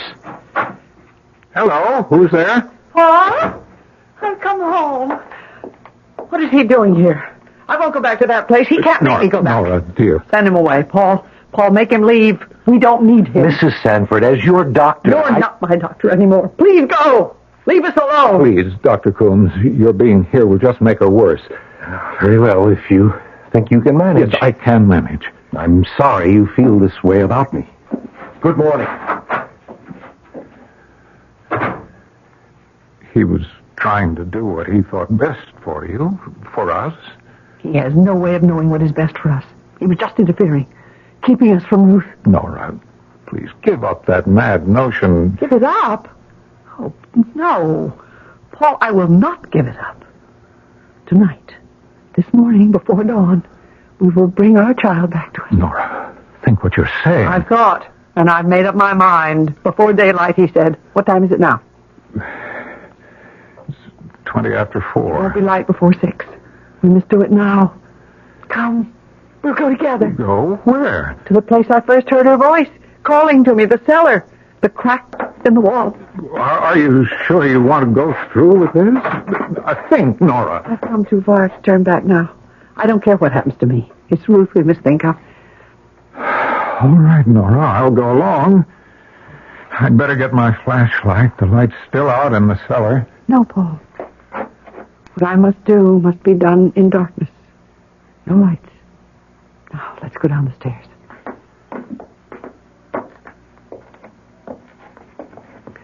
Now, Paul, don't say anything. I must ask for her life from the Master.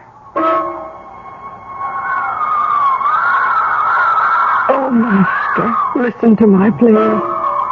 I have paid dearly for this doing. Heed my request and grant it to me in payment.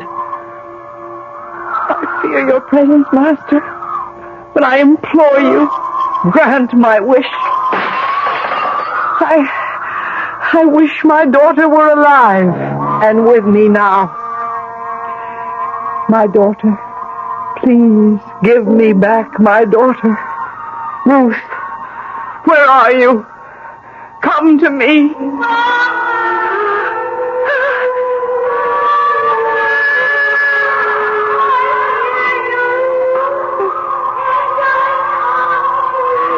That's Ruth's voice.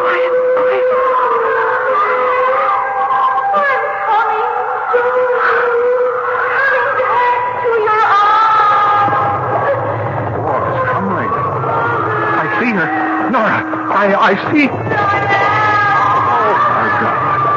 Oh, no. No. Nora, stop this. Make her go back. Oh, Nora, she's a bird. Her face is... Nora, please. Stop. Nora, send her back. Send her back. She's mutilated. She's mutilated. Disfigured. Nora, you can't bring her back into the world. You must send her back to her grave.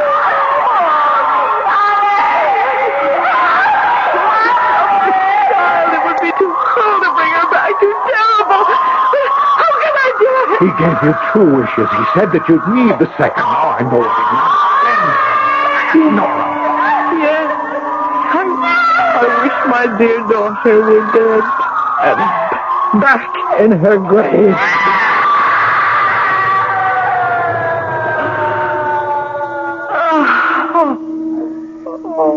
Nora. It's over.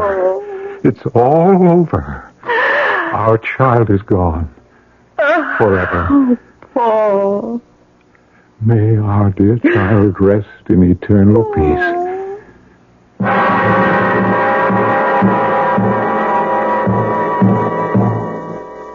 And so Paul and Nora were left to pick up the fragments of their lives and go on. Strangely enough, the crack in the cellar wall was finally closed, and no human hand had a part in its repair. Our cast included Celeste Holm, Wes Addy, Robert Maxwell, Robert Dryden, and Ann Costello. The entire production was under the direction of Hyman Brown. And this is E.G. Marshall inviting you to return to our Mystery Theater for another adventure in the macabre. Until next time, pleasant dreams.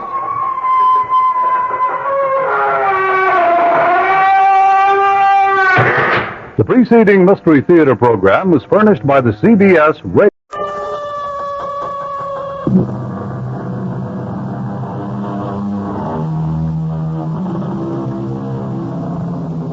Come in. Welcome. I'm E.G. Marshall.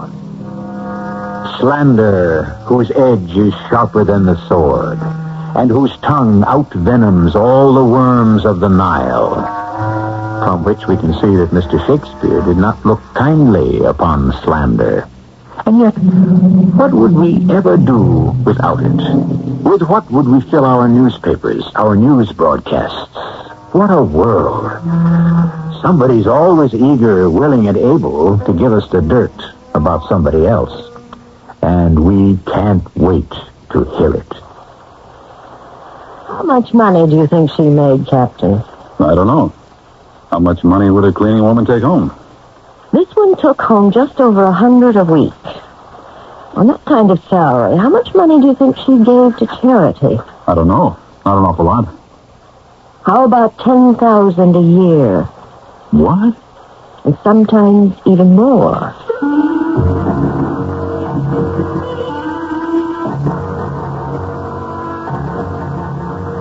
Our mystery drama, Waste Paper, was written especially for the Mystery Theater by Sam Dan and stars Kim Hunter.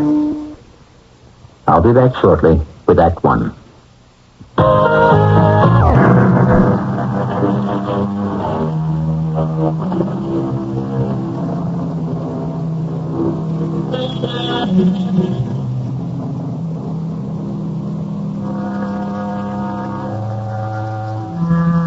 As long as crime is regarded as wicked, it will always have its fascination. When it is looked upon as vulgar, it will cease to be popular. It was Oscar Wilde, I think, who said something like that. And so, the major preoccupation of our society seems to be crime. After all, what fills most of the space on today's front pages? So let us proceed with our story, which begins in the office of Roger Williams, a captain of detectives. Send Melrose in here. Captain Williams here. No, nothing. Blank and zero. Bear with me. I'm putting one of my best people on it. You sent for me, Captain? I have an assignment for you, Detective Melrose. Did somebody lose a dog? Why, Melrose, you're with homicide now. Oh, did somebody kill a dog? I have a nice little case for you. Mm-hmm. A little something tucked away someplace where I can't do any harm. Now, Melrose, I have a homicide for you. A homicide? See? It happens. Finally, your very own homicide. What kind of homicide? Oh, it's not a page one homicide. Naturally. Don't say naturally. Already the morning paper has called for details.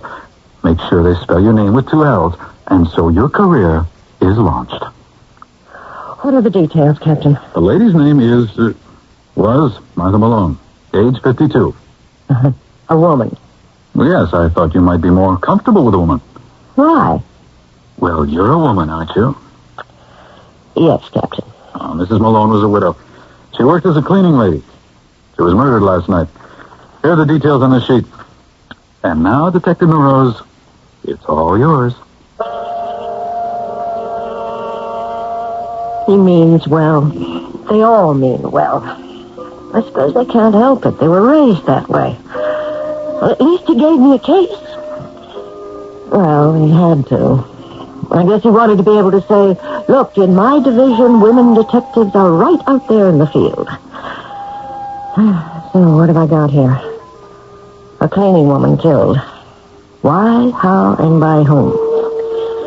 How was easy. A .32 caliber bullet through the heart. That was in the medical report. She worked for a firm called Novelties Incorporated. Yes. Who? Oh, well, yes, have him come in. Yes? I'm Detective Melrose. You're Detective Melrose. Well, I thought that, nothing. You are, Stanley J. Drone? Yes, that is correct, yes. You're president of Novelties Incorporated? Well, to be accurate, and I suppose we must in these things, I am vice president and chief executive officer. You employed a Mrs. Martha Malone. Oh, yes, a terrible thing, just terrible. How long did she work for you? 9 years. Did you know Mrs. Malone very well? Well, just as the char lady, or the cleaning woman. And then you didn't really know her? Well, I was aware of the fact that she existed. Some evenings, yes, I might stay late, and there was this lady, drably dressed, in a working costume, yes, and she would be going about her business. Did you ever speak to her? Well, in more than 9 years, what did I ever say to her? Good evening, and yes, I'm through here, and you may start to clean. That was the extent of your conversation? Yes. Isn't it remarkable? This building, do you occupy all of it? Yes. It's mostly offices, but we use some space for warehousing. What is the nature of Novelties Incorporated? We import merchandise from the Far East, from Hong Kong, Singapore, Taiwan, Korea, and so forth. What sort of merchandise? Little novelties, drinking glasses, and music boxes, small figurines, and so forth. What's worth stealing? Not very much. You'd have to load a very large truck with enough of the merchandise to make it profitable. Mm-hmm. Money? Oh, no, none to speak of. We're a wholesale house, and we're paid, and we pay by check, and various commercial paper. There isn't any cash worth considering. Mr. Drone, I understand you were the one who found the body. Yes. You see, I'm usually the first to arrive in the morning. Can you describe what you saw? Well, I told the police officer. I know. Please, tell it again. Yes, that makes sense. Well, I arrived here at 6:30, and I drove my car around to the back entrance. I took out my key, and I opened the rear door, and I walked in. And I heard it. The vacuum cleaner. Oh, my goodness, I said to myself, is the cleaning lady still here? Just a minute. When you described this to the police officer, you didn't mention a vacuum cleaner. Well, the state I was in. You heard the vacuum cleaner? This one here? Yes, I haven't had a chance to, well, anyhow, it has a certain sound to it. Yes? Let me turn it on. You hear? Usually the sound goes up and down, because it's moving around and working. But when it's just on, it just has that same steady hum. Do you mind if I turn it off? Well, honestly, every time I hear a vacuum cleaner again, I'm going to have a nightmare. It was coming from my office, so I walked in. And there she was, lying on the floor, and I could see blood.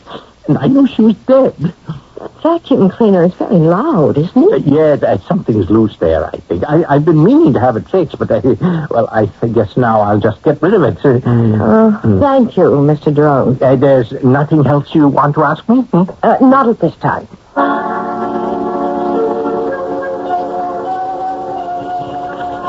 Yep, you ready to type it up? I haven't even begun, Captain. Well, what have you been doing all morning, Milrose? I spoke to Mr. Drone, her employer. And what could he tell you? Well... He's not a witness. You understand that, don't you? Oh, yes. All he did was find the body. There are no witnesses. Yes, but... Milrose, all we've got is a dead old lady. She was only 52. And we've got the bullet that killed her. And that's all. We've got no place to go. But why was she killed? We may never know.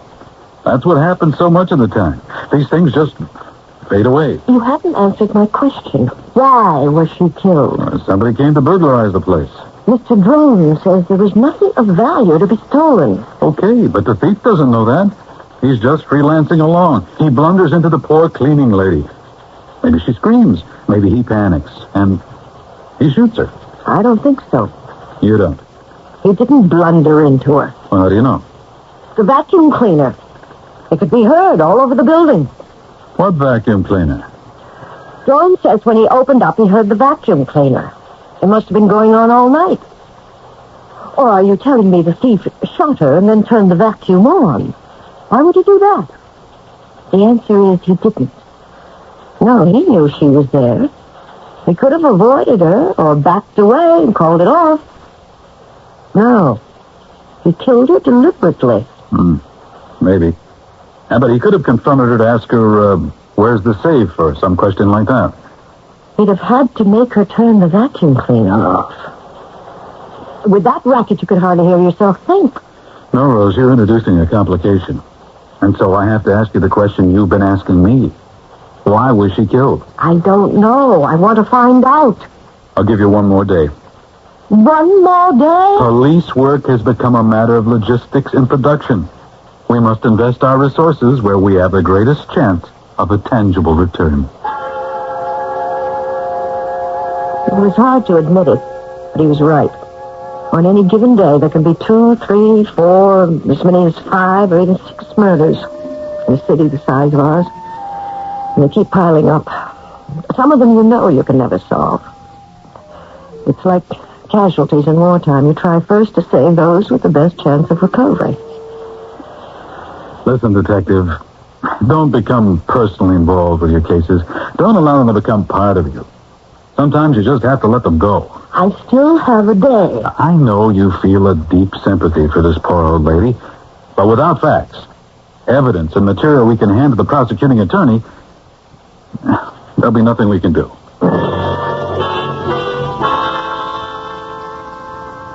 May I help you, Detective Milrose? Father Lisinski, one of your parishioners, Mrs. Martha Malone. Ah, yes, poor Mrs. Malone. What can you tell me about her? Detective, we are talking about a saint. A saint? Of course, she was one of the many millions of charitable, warm-hearted people to whom religion was a vital, dynamic, and living thing. Do you know of any reason why anyone should wish to kill her? Kill her? Oh, no, never. Not deliberately. You say she was a good woman? She lived to do charity. Charity? Yes, the most wonderful of all charity. That charity which is done quietly, without ostentation, without thought of reward or approval. Oh, can you tell me about this charity, Father? Well, while she lived, she imposed silence upon me. But now that she has gone, the world should know who she was. Who was she?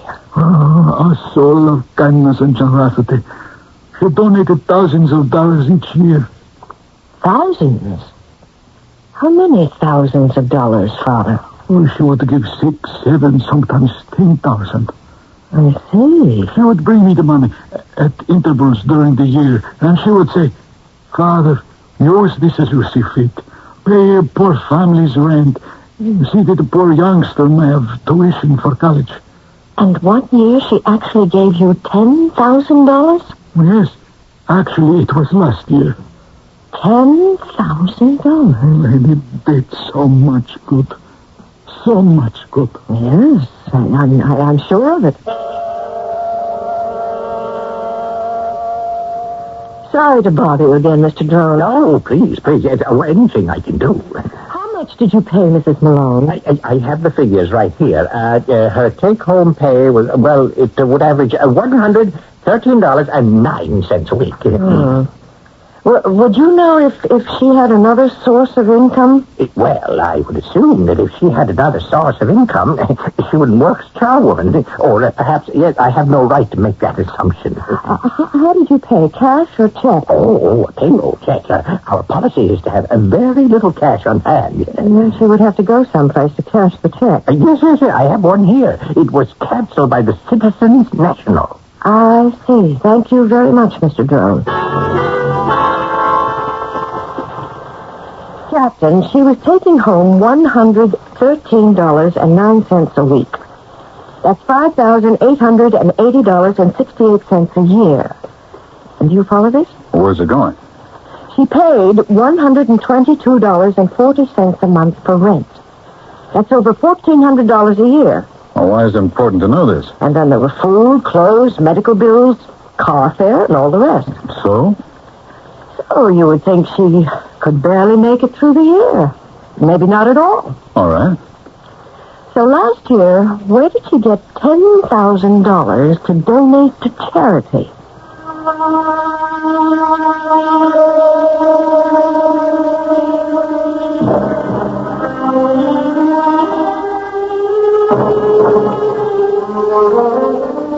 That's a good question. Certainly it's thought-provoking. Where is she, or was she, getting that kind of money? Her employer insists that there's practically no cash to speak of in the Novelties Incorporated building. But obviously, the place is a gold mine. We'll do some prospecting when I return with Act 2. Introduce yourself to a remarkable nasal spray that lasts... Annual income, £20. Annual expenditure, £19. Result, happiness. Annual income, £20. Annual expenditure, £21. Result, misery. That made very good sense when Mr. Dickens wrote it. Spend less than you make. But we are confronted by a poor lady who only made some $6,000 a year, and yet was able to donate $10,000 to charity. How did she do it? I don't know. Did she have another source of income? We don't know. Money in the bank? She cashed her paychecks at Citizens, but she didn't have an account there. Did she have an account anywhere else? A safe deposit box? I don't know. Well, why don't you find out, Detective Milrose? I'll need more than a day, Captain Lee. Take 2 days. I needed 3, and I even had help. There was nothing. We searched her flat, no sign of any money or any place it could be coming from. Where'd she be getting that money? She could have stolen it from the building. But Mr. Drone assures me there's nothing to speak of on the premises. Merchandise. She took the stuff home and sold it. She'd have to steal so much it would have been noticed. Especially enough to add up to $10,000. Well, now, Detective, you've reached that point. What point? Where you come up with a theory. Oh. Well, you better have one. You see, I assigned you originally because I figured it was a day's work and into the files. But you came up with that vacuum cleaner. So that knocked out the surprise sneak thief angle. Now we find out she was a lady of means. So, A, why was she working as a cleaning woman? And B, where was she getting that money? But I don't have any theories yet. Well, the chief inspector's going to want a theory. Do you think you can have one by the end of the day? By the end of the day? Well, it doesn't have to be right. Just make it sound plausible. Theory. Whoever came into the building that night came to see Mrs. Martha Malone, and not to rob the place. Whoever it was, he or they didn't come to discuss anything at all with her, because he or they didn't bother to shut off the noisy vacuum cleaner. So she was marked for death. Therefore, it was an execution. But for what reason? I have to talk to Mr. Drone again. Sorry to bother you, Mr. Drone. Oh, don't, Detective Milrose. Is that the proper way to address you as a detective? Yes, Detective Milrose. As far as we know, you were the last one who saw Mrs. Martha Malone alive. Yes, I believe you could say that. Yes. Except for the killer. Oh, well, naturally, yes. You worked late that night? Yes, until about 9 p.m. We have so much paperwork, even with computers. It was absolutely staggering. You say you worked till 9 p.m., and Mrs. Martha Malone arrived while you were still there? Yes, I could hear her at work. Yes. Then, when you left, you said goodnight to her? Oh, yes, certainly. There was no one else in the building? No one who had any legitimate business here. You didn't see or hear anyone? No one. Uh-huh. How did you leave the building? How? Well, there are 2 doors, one front and one rear. Oh, yeah, by the rear door. Was the door locked? Oh, yes. We locked both doors, the front and rear, at 6 o'clock. And the front door, when you left, was that locked also? Yes, I always check it before leaving. It's a reflex action, you might say. So you opened the rear door and locked it after you left? Yes. So then, as far as you know, Mrs. Martha Malone was all by herself in the locked building? Yes, you could say that, yes. Who carries the key to the building? I do. Anyone else? Mrs. Malone did, yes. And no one else? No. When Mrs. Malone came to work, I assume she filled out an application. Yes, I have it here. Whom does she list as next of kin? Or a person to be notified? Well, let me see. Nobody. No one at all? You can see the space. It's empty.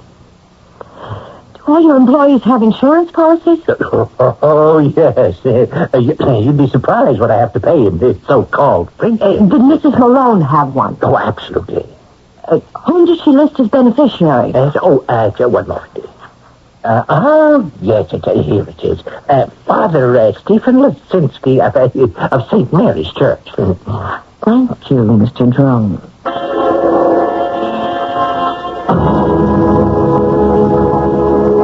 I checked with the morgue. Who had claimed Mrs. Malone's body for burial? The answer, Father Stephen Lisinski. After all she had done, I was not going to allow that beautiful soul to disappear into a nameless pauper's grave. I see. Father Lisinski, are you aware that you are the beneficiary of her insurance policy? Oh, yes. She told me to use the money for those in want. Why should she leave you the money? It's not uncommon for people to leave their money to the church. Yes, but she left it to you, personally. Even to the most devout, the church can sometimes seem extremely large and impersonal. I was someone she could talk with, relate to. But didn't she have a family? Well, she never spoke of anyone. She gave me what for a poor working woman would be a considerable sum of money. Yes. And I would say to her, Martha, are you sure you're not neglecting your own? And she would answer, the poor, everywhere, are my very own. Did she have any friends?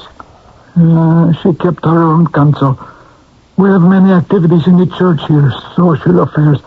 I did want her to become involved, but she would always answer, I am not a mixer. Her name was Mrs. Martha Malone. What about Mr. Malone? I don't know. She never spoke of him. And that's all you can tell me about her, Father Lisinski? I'm so sorry. I wish I could be of greater assistance. Excuse me. Yes. I don't know about that. As a matter of fact, I'm not sure we can count on it anymore. Now, perhaps I can call her former employer and explain the situation. Yes, I'll have to let you know. Goodbye. Talking about Mrs. Malone, this was another example of her good works. This call I just received. Yes? You see, there was considerable waste paper at her building. Very nice quality. The small packages that they imported would be wrapped in it. At the end of the day, she would gather all these wrappings and bring them here. Why? It would be part of our scrap drive, and it would be worth some money when we disposed of it. Over the years, it amounted to a respectable sum. I must call her employer to see if he'll permit us to continue. Well, thank you very much, Father.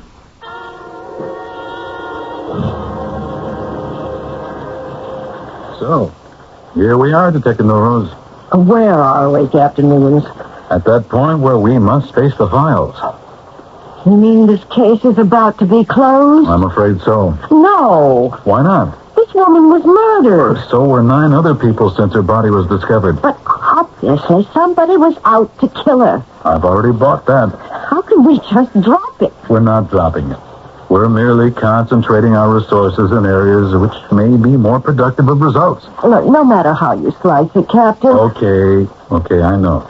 It sounds like a great case. An ordinary cleaning woman dispenses large sums of money to her church charities. Where does she get it? That's number 1. And that's not all. She's deliberately murdered. Why? That's a very good question. Furthermore, this woman is absolutely alone in the world. No friends, no family, no criminal record. There's too much in this case to just drop it. Give me an angle to let you follow. Open up a lead. Right now, knowing all you do, fired up as you are, where are you going to go? What's the next thing you're going to do? I don't know. Well, this is the critical moment, Detective Norose. All right, you need a break. Something has to happen, some kind of insight, some kind of clue. You simply have to get lucky. I know that. All right, let me see if I can help you. Give me Jerry Marks of the Journal Herald. Yeah, hold on. Oh, I could use a break. I don't want to let it go. I know. But a couple of more important people have been killed this week. More important? Well, more noteworthy, more newsworthy, of more interest to the community at large. Oh, yeah, Jerry? That old cleaning woman that was killed last week. She wasn't old. Yeah. Well, could you run a picture of her? There's a good shot from the morgue. Yeah, sure. I know that nobody cares. Yeah, I know it was last week's murder. Look, let me put it this way. Why don't you do it? Because I'm asking you to. Are you Detective Rose? Yes. My name is Poster. James Poster, Jr. Yes, Mr. Poster. You're the person in charge of the Malone murder thing? Yes. Well, it said in the paper if anyone had any information. Do you have any information, Mr. Poster? Well, Poster? You're the person in charge of the Malone murder thing? Yes. Well, it said in the paper if anyone had any information. Do you have any information, Mr. Poster? Well, I saw the picture in the paper and I recognized it at once. I couldn't be mistaken. It was Martha. She was 10 years older, but the face, that beautiful face. Did you know her? Did I know her? My life hasn't been the same since. Oh, all right, Mr. Poster. What can you tell me? Oh, to think it's the same Martha Malone.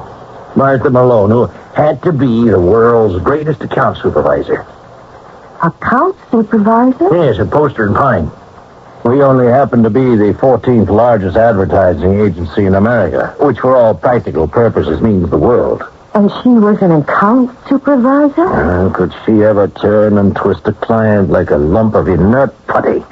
And that's what she did. She was in advertising. My dear detective, she was not in advertising. She was advertising. And she made money. Money? My goodness. Well, why did she leave? Why did she become a cleaning woman? Well, I didn't know she'd become a cleaning woman. I only know she dropped out of sight completely. Why? Well, it happened after Walter had been killed. Walter? Yes, her husband. It's just one of those terrible, unfortunate things. Yes? Well, one of her accounts was a company that made small sporting airplanes, and her husband was an enthusiastic amateur pilot. He was killed while he was flying one. Oh? Yes, unhappily, there had been talk of some defective components in the manufacture. Yes? Well, you see, she insisted in all her copy that the planes were perfectly safe. Oh, I understand. Yes, and the day after he died, she said to me, I have been punished. I've led a life filled with falsehood, and now I shall do penance for the rest of my days.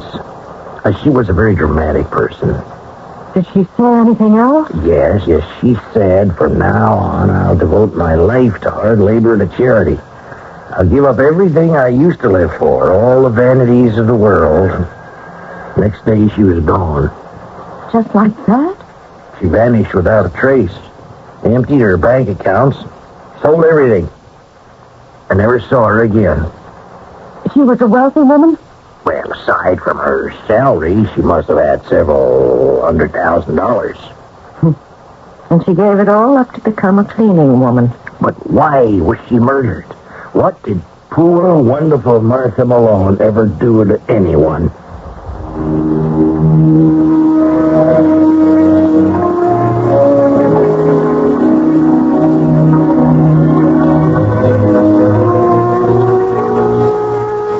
Well, that's the problem.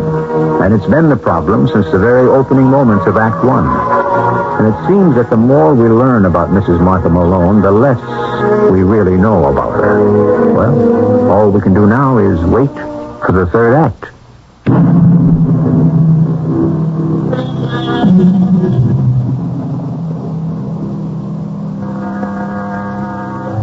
The wonder is not that so few murders are solved, but that so many are. When the motives are obvious, when the witnesses are present, there is basically no problem. It's that random killing of someone for no apparent reason, by no one we know of, that usually slips into the back of the file folder. It may be filled with fascinating possibilities and intriguing twists and turns, but there is nothing solid for the police to investigate. So, since they can't, they don't. Is that what's building up here? All right. You've got an angle. That airplane outfit she was doing the advertising for. Maybe somebody who lost someone had it in for her. Oh, in the first place, the average person wouldn't blame her, but the company. I'll check it out anyhow. I did. There was a defective part, all right. But only her husband was killed. Yeah. Well, Detective, how do you feel? Don't take me off it. I won't. You have a whole new world to play with. Her past life, the glamorous lady. Did she have any enemies there? Oh, as Mr. Poster says, she was well-liked. An attractive woman is never well-liked by everyone. We should assume that someone from her past tracked her down after 10 years and managed to get into the place where she worked and shot her.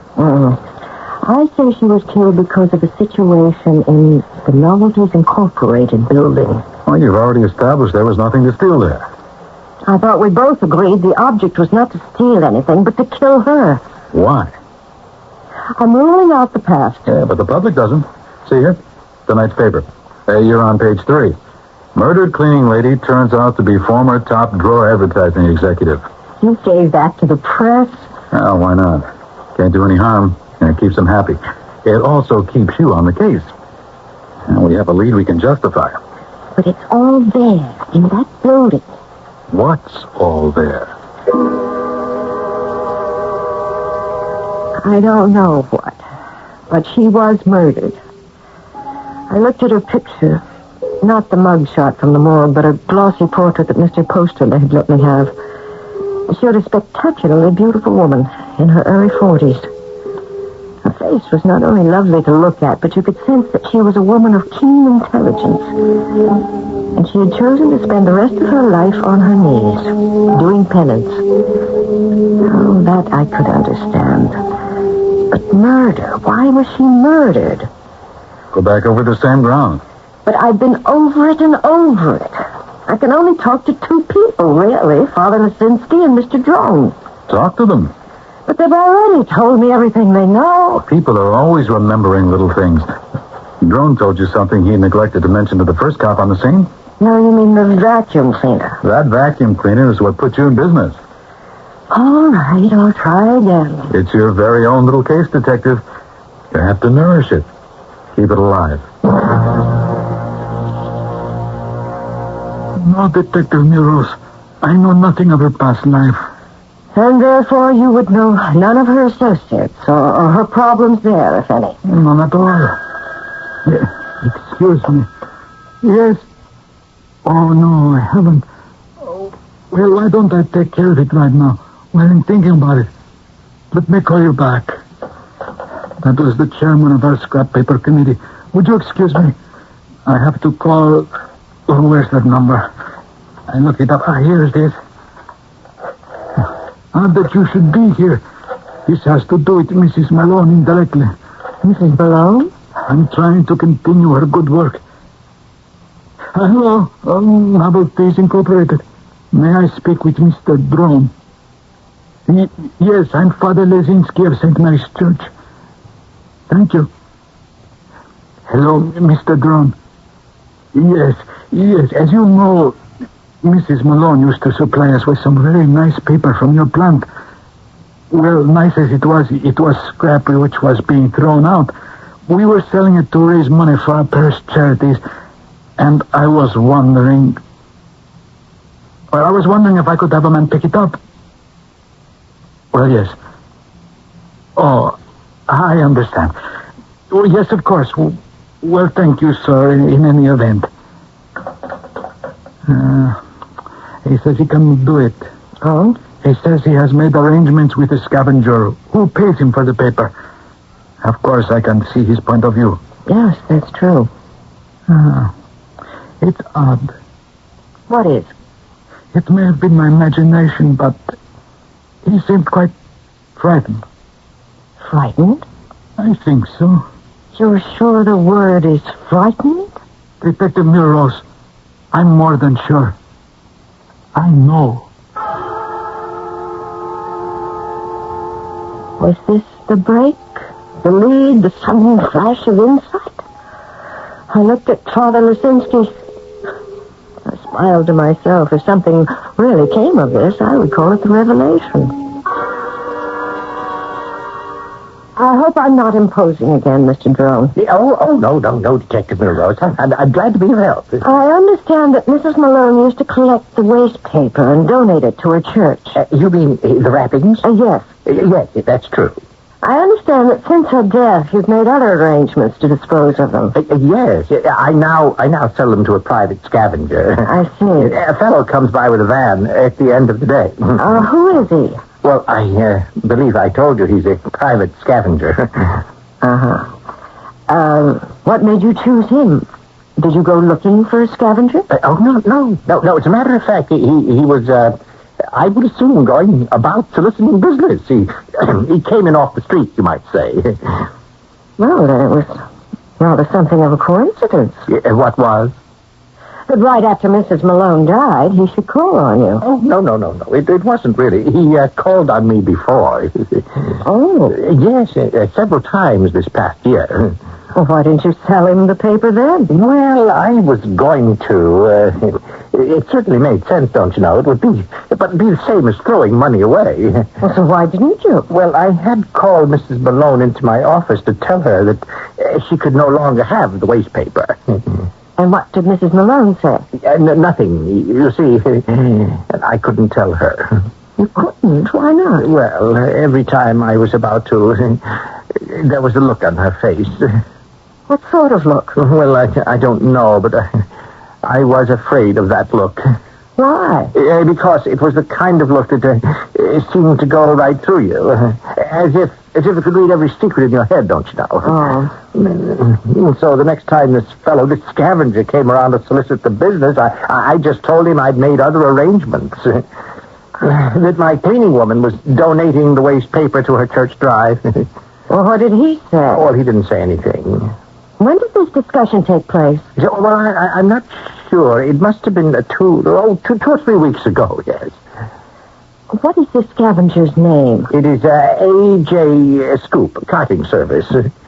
Thank you very much, Mr. Drone. Oh, yeah, if I can ever be of any more help, Detective. Yes. Oh, here, in your wastebasket here. This is some of the wrapping paper. May I have a few pieces? Oh, why, of course. Thank you again, Mr. Drone. Well, what have you got? Well, I thought I might have something. This paper. Well? He imports little novelties and knickknacks from the Far East. This is what they're wrapped in. Everywhere I turn in this case, I come up against waste paper. She was collecting it. Somebody else wants to collect it. So I had the paper sent to the lab. Why? Well, suppose they're smuggling drugs. There might be some traces. Were there? No. Well, there might be an espionage angle, photos, messages in invisible ink of some sort. Man? No. You want some help? Sure. Feel the paper. Smooth it out. Okay. And now crackle it in your fingers. Well? I should have known. It's okay. You're entitled to a little help in your very first case. Hey, look. We would have never gotten here without you.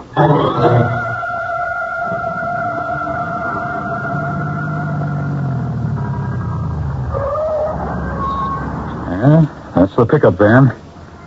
And here's the address. A.J. Scoop Cart. Carting, we know what you're doing, Captain. Oh, there seems to be quite a few people there now. Yeah, we're probably able to bag everyone. You sure you want to go in? It's my collar, Captain. All right, let's go. Everett, Harry, follow us. Joe and Max, take the back and sides. You know what you ought to do now, don't you? You've got to get a warrant, so you're entitled to do it. What? The cops do this all in the movies. Kick in the door. I'm wearing high heels. You want me to do it? It'll still be your collar. Go ahead. Police officers, stay where you are.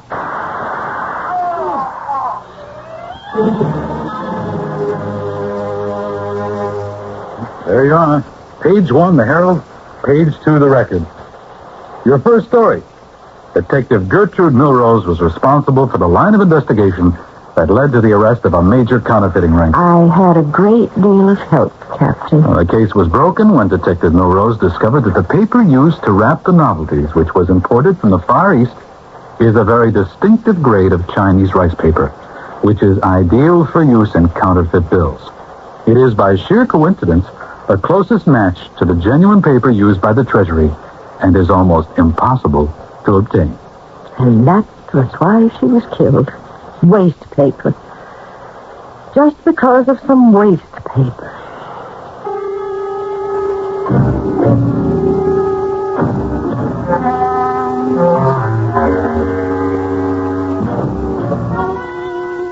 Waste paper. Have you any concept of the staggering amounts that pile up every day? So much paper. Indeed, waste paper may be truly said to be the basic debris of our society. Well, we may waste paper, but not time. So in a little while, I shall be back with you.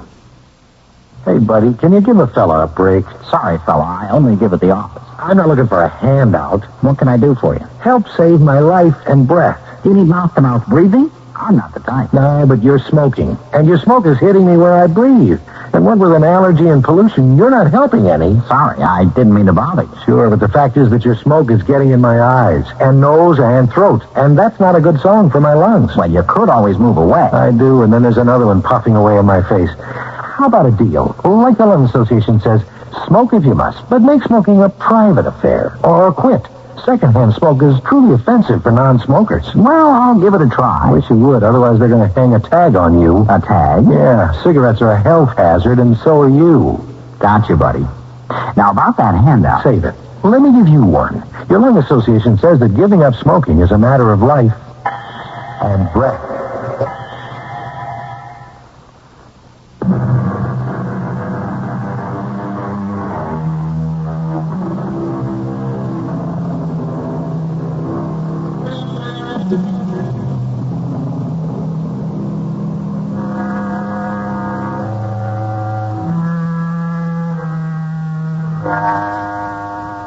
So many murders, so few solutions, and well, we know why.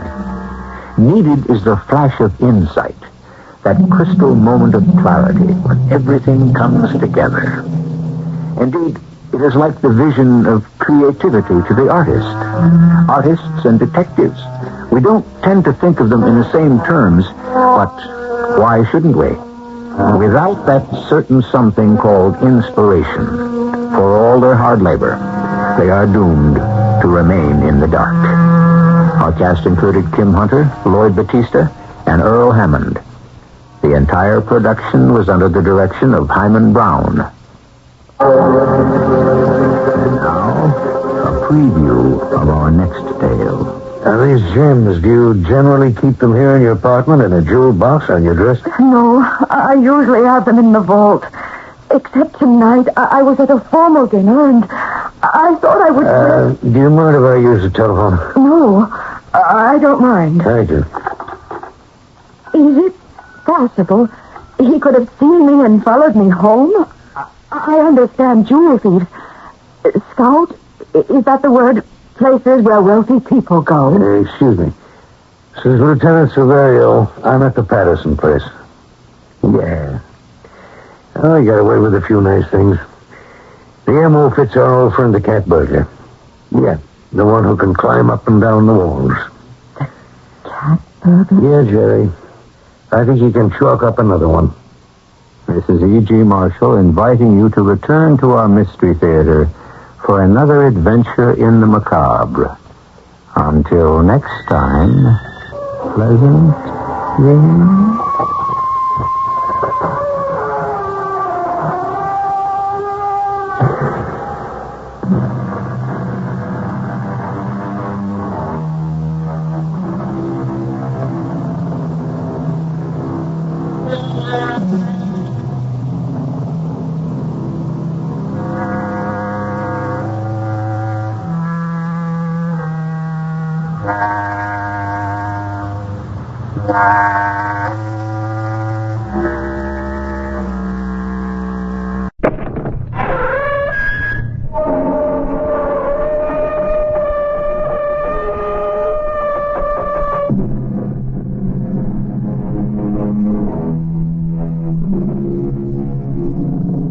Come in. Welcome. I'm E.G. Marshall. Welcome to the fear you can hear. Welcome to the world of terrifying imagination. We are about to bring you a tale of magic. What a word, magic. What do we mean by magic? What are we thinking when we say something is magical? Why, only that we do not understand how it came to be, or even what it is that came to be, or, for that matter, if it ever really did come to be. I was standing between the windows, those two big windows, you know, the ones with the great pier glass in between, and I was looking straight ahead, so I can't say that I saw the door open, because I didn't. But all of a sudden there was this terrible confusion. Men jumping from their chairs, some looking frightened half out of their wits, others with expressions of joy and anticipation, some of them crying out. Well, was it horror? Was it surprise? Was it delight? I couldn't tell. It was all mixed up.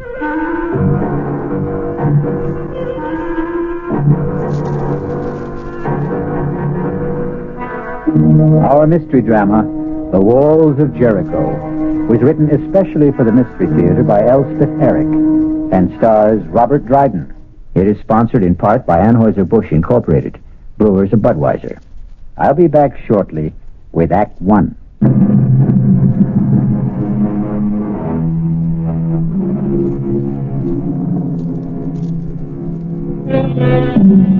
Anything can have magic.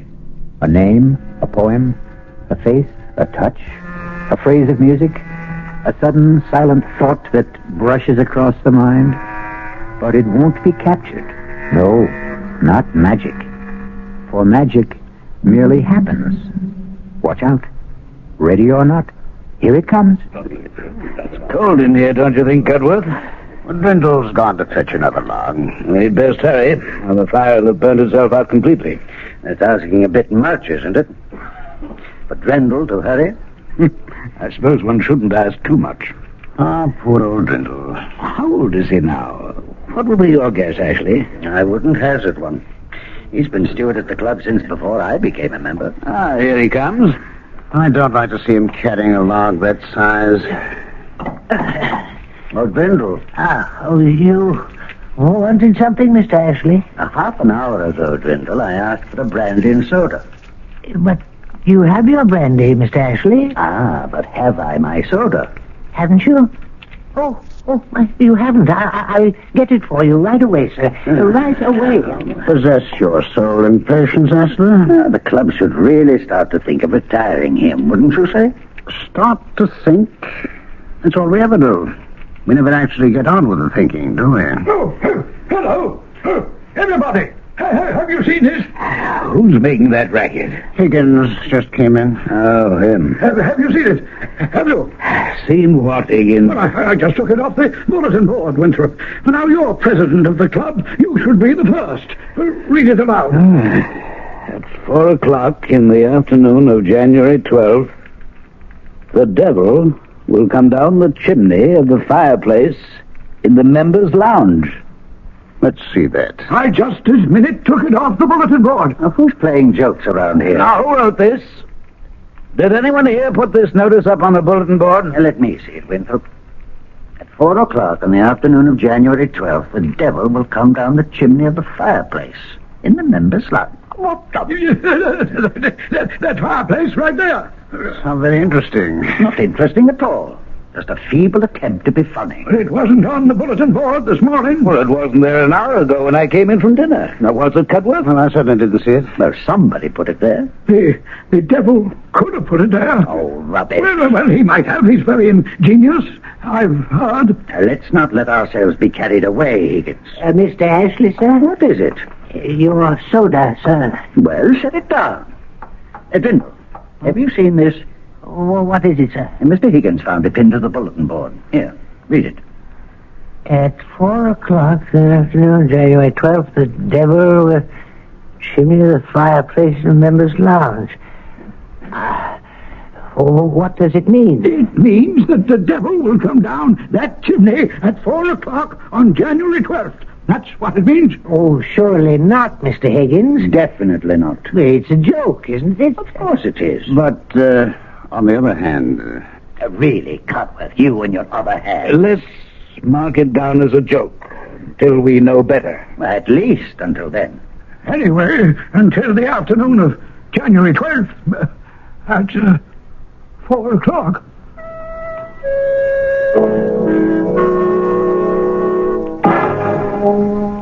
Fools. Half-wits. Come to the table. Boobies, every one of them. The oatmeal will get cold. Those clods. Don't blame me if it's spoiled. I bamboozled them like the bunch of noodles they are. Anytime you'd care to state what you're talking about, I'm all ears, as the saying goes. Meantime, come sit down. The esteemed high and mighty members of the Ralph Waldo Emerson Gentlemen's Club, from the president, the exalted Mr. Amos Winthrop, on down. Oh, them. Imbeciles. Now, you didn't go making trouble, did you? That remains to be seen. Because they're just waiting for an excuse to give you the sack. You're not so young anymore. I know that, Martha. Not always strictly teetotal on the job, I suspect. I'm never drunk. Well, a man needs to be a little elevated to spend 10 hours a day with those Back Bay snobs, but I flim-flammed them. Now, look here, Timothy Brindle. Don't you go doing anything to raise the hackles on those gentlemen. Nincompoops. Because if they should give you the old heave-ho, you know where you'd wind up, don't you? Right here at home with me, and I won't have that. They're not about to fire me, not right away. As a matter of fact, it's I who may have lighted a small fire under them. And they should be starting to feel the heat of it soon now. Very soon. Timothy, what have you done? Oh, nothing very much. I only posted a notice on the bulletin board, that's all. What kind of a notice? A modest little notice stating that on January 12th at 4 o'clock in the afternoon, the devil would descend the chimney of the fireplace in the members' lounge. You said the devil? You should have seen the excitement, especially Mr. Higgins. Oh, he's such an emotional little man. You invoked the name of the devil? No, I did no such thing. You summoned up the devil? No, I played a joke on those superior snobs who've been taking me for a joke all these years. That's all I did. Oh, once you summon up the devil, Timothy, it's not so easy to send him back where he came from. Will you stop it, Martha? I only want to make them worry. Those fine gentlemen who've never had a care in the world since the day they were born. Worry? How? About what? Worry. Will he come down the chimney? Oh, they'll worry from now to the 12th of January, and I'll be there 10 hours a day to watch them worry. And if his satanic majesty does come down the chimney, what then? Oh, he won't. He won't. I wrote the notice myself, and old Beelzebub didn't dictate it either, if that's what you're thinking. No, I'm thinking you've started something, Timothy, that he won't be able to stop.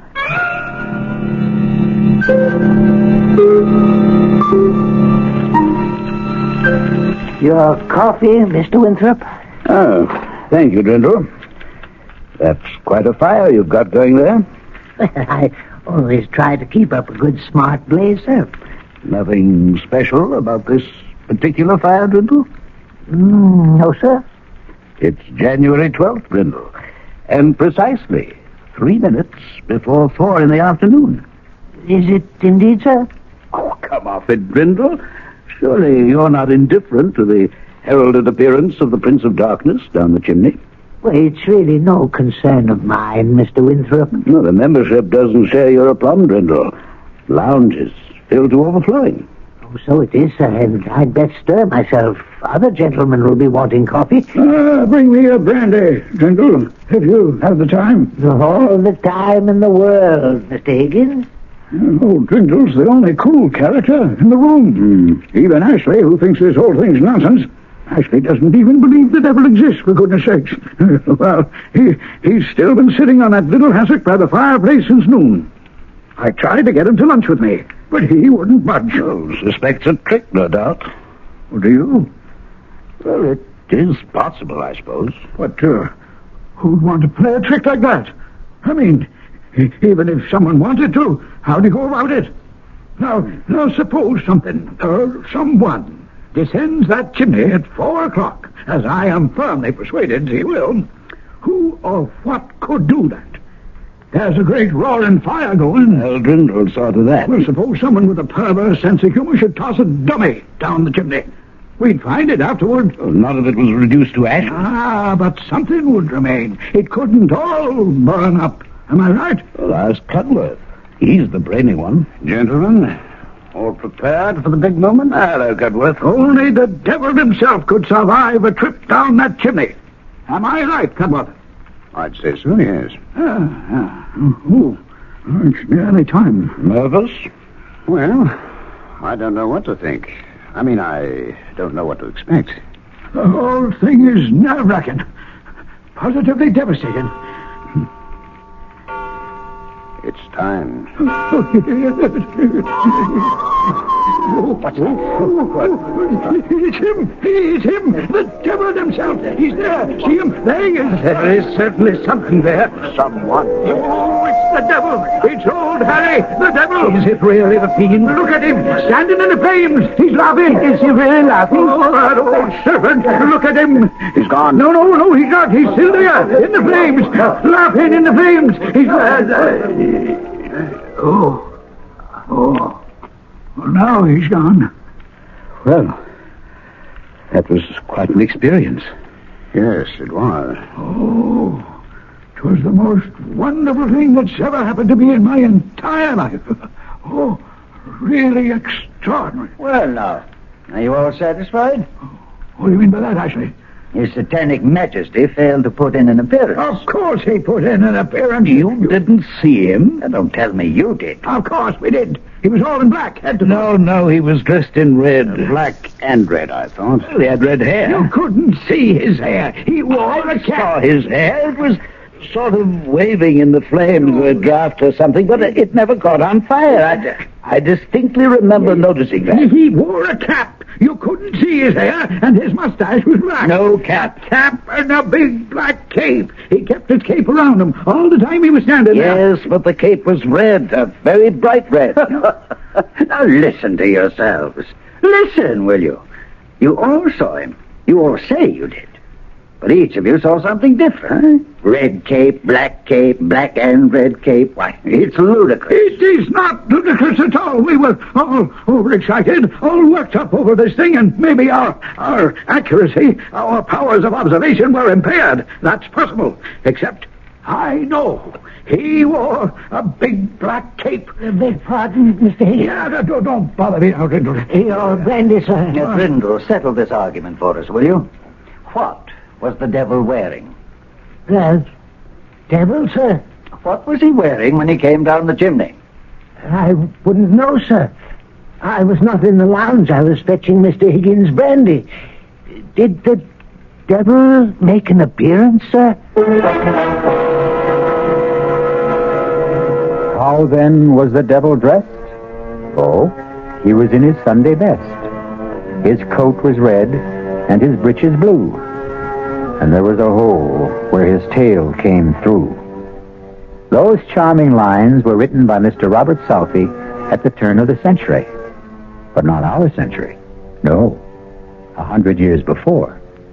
Clearly, the devil had time to acquire a new suit of clothes. We'll be back shortly with Act Two.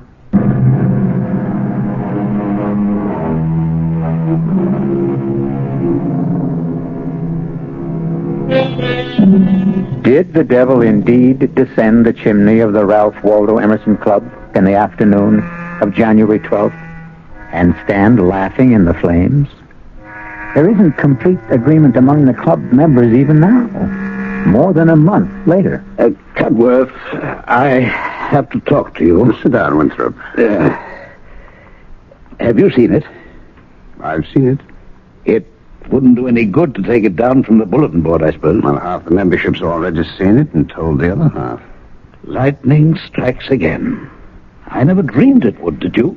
Well, it's a slightly different bolt of lightning this time. Not the devil. The White Goddess, I believe the notice said. I copied it down. On February 8th, at 6 o'clock in the evening, the White Goddess will run naked through the members' lounge. Naked, eh? Cudworth, just who is the White Goddess? Daughter of Astarte, I believe. And, just who is Astarte? I'm sorry not to be up on these things, but it's not really in my area of concern. I believe Astarte is the goddess of fertility and sexual love. You don't say. That would account for her being naked, wouldn't it? Cudworth, do we still believe in such things? Goddesses of sexual love? Why shouldn't there be such a goddess? And why shouldn't she have a daughter?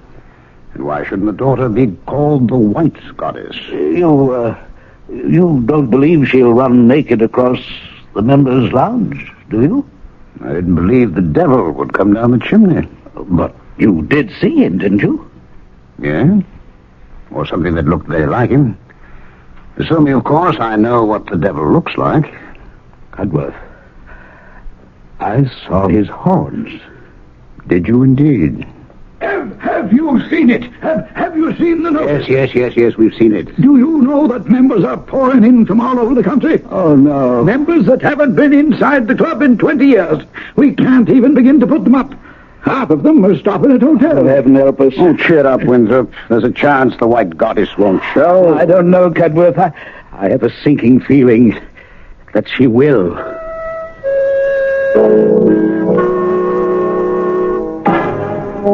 There isn't an empty hotel room in the whole of Boston. Why are you doing this, Timothy? What are you getting out of it? I'm getting something off my own back, that's what. I'll never understand you. You haven't up to now, that's for sure. Playing jokes on people at your age. It's no joke. Well, I don't know what else you could call it. It's a plot. A plot to make them squirm, those fine gentlemen with their fancy ways. Why should they go through their entire lives without knowing a moment's uncertainty or a pang of anxiety? They're always so damn sure of themselves. Well, they're not sure any longer. They're divided amongst themselves already on the subject of the devil.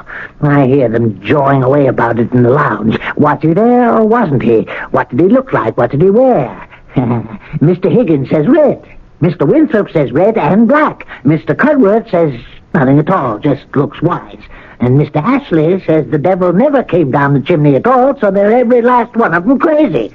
I tell you, that chatter in their argument was driving me right up the wall. But I put a stop to it, all right. And just how did you manage to do that? By putting up the notice about the White Goddess. That's how. Now they're all talking about her. And when is this White Goddess making her debut? 6 o'clock tonight. And is she coming down the chimney? No, as the notice says, on February 8th at 6 o'clock in the evening, the White Goddess will run naked through the members' lounge. Where will she come from? How should I know? I only wrote the notice. But I think it would be nice if she came in through the main door and went out through a window.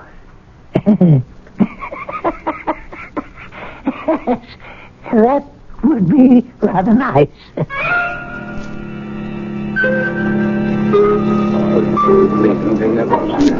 And the room is filling up. It's amazing. Oh, I don't know. It isn't often, if ever, any of us gets to see the White Goddess run naked across the lounge. You think they really believe? Well, who knows what they believe.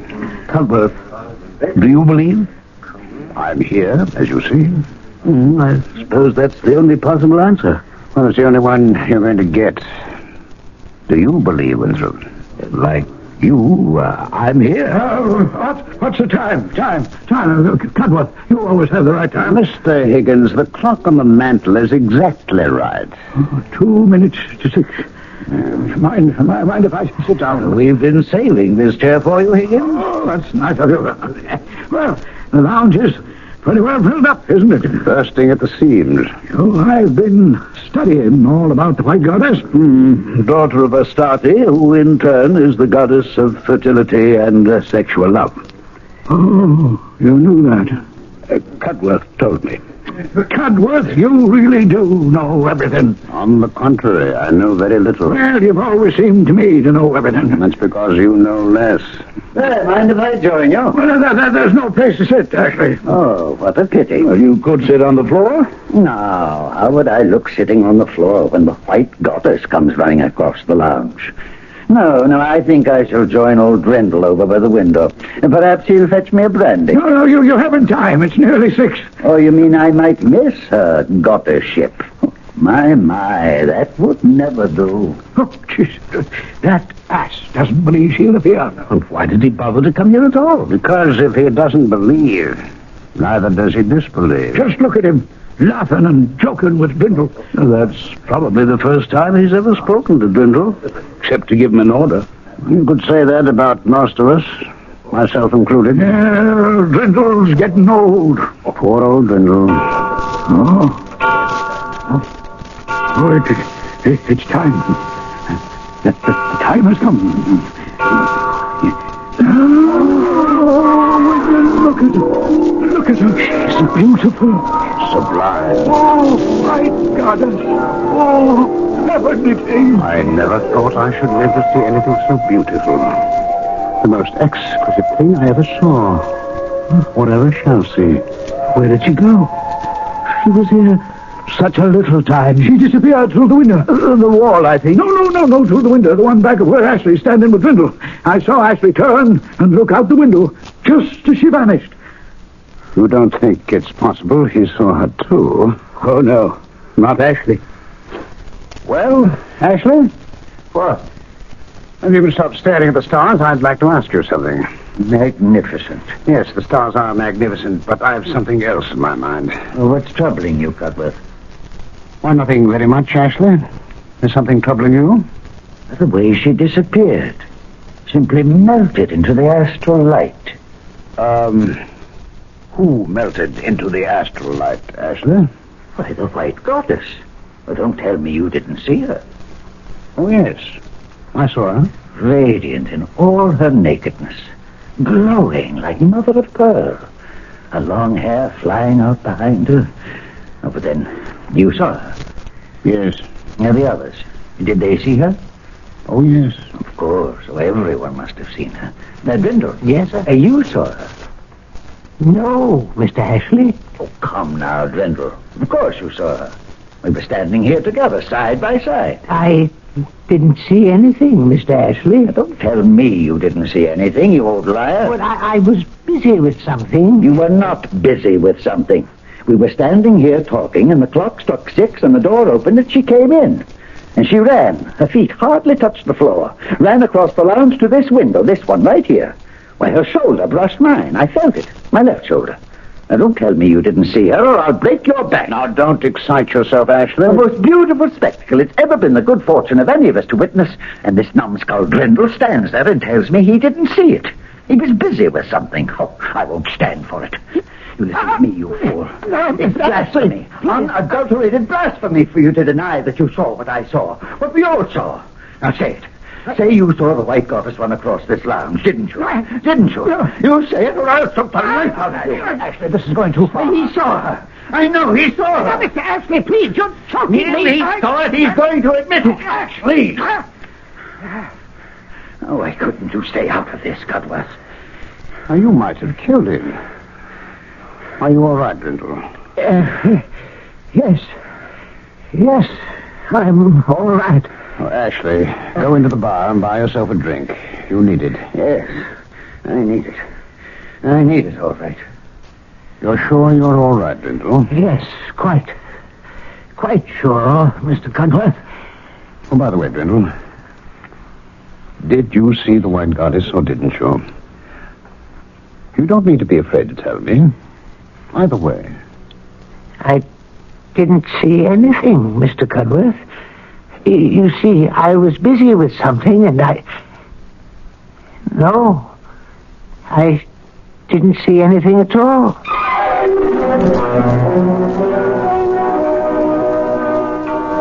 Well, I think I must be getting on home. Yes, it's been quite an evening, isn't it? Quite an evening. A never-to-be-forgotten evening. Beautifully put, Ambrose. Well, come along. I'll drop you off. Thank you. So long, everyone. Night all. Oh, wait up. Ashley. Yes, I'll wait for you. Well, Cudworth, a never-to-be-forgotten evening. Well, at any rate, one I'll never forget. I fancy none of us will ever forget. You leaving now? No, I'm going to stay until the room's cleared. It's about cleared now. Nobody much left? I want to speak to old Brindle. He doesn't look too happy. That was quite a going over Ashley gave him, wasn't it? Looked that way. Ashley can be a rough man. Can't he, though? Well, I'm off for home. Night, Winthrop. Night, Cudworth. A never-to-be-forgotten night. Oh, Brindle. Yes, Mr. Winthrop. May I speak to you for a minute? Oh, yes, of course, Mr. Winthrop, of course. You all right? Perfectly all right. I couldn't help noticing you and Mr. Ashley seem to be having an altercation of some sort. Mr. Ashley was angry, sir, because I wouldn't say I saw the White Goddess. And why wouldn't you say you saw the White Goddess? Because I didn't see her. But we all saw her, Brindle. Even Mr. Ashley saw her. She wasn't there. My dear man, she was there. She ran across the lounge all naked, just as the notice said she would. Now, why do you persist in denying it? Because I wrote the notice. Oh, Brindle. And I wrote the other one, too, about the devil coming down the chimney. I wrote them both, and I made them up out of my head. Why are you lying to me, Brindle? I'm not lying, sir. But of course you're lying. I don't know why you're lying. Perhaps to make yourself important in our eyes. I am not lying. But we all saw her, Brindle. It was the most exquisite moment of our lives. We saw her.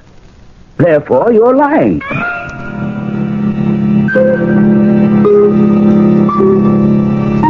All minds are little. In this great universe of ours, man is a mere insect as compared with the boundless world about it, as measured by the intelligence capable of grasping the whole of truth and knowledge. Yes, Virginia, there is a White Goddess. We'll be back shortly with Act 3.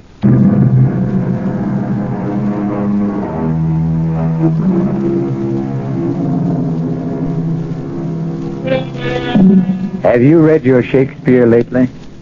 If you have, you'll remember Hamlet's observation to his friend.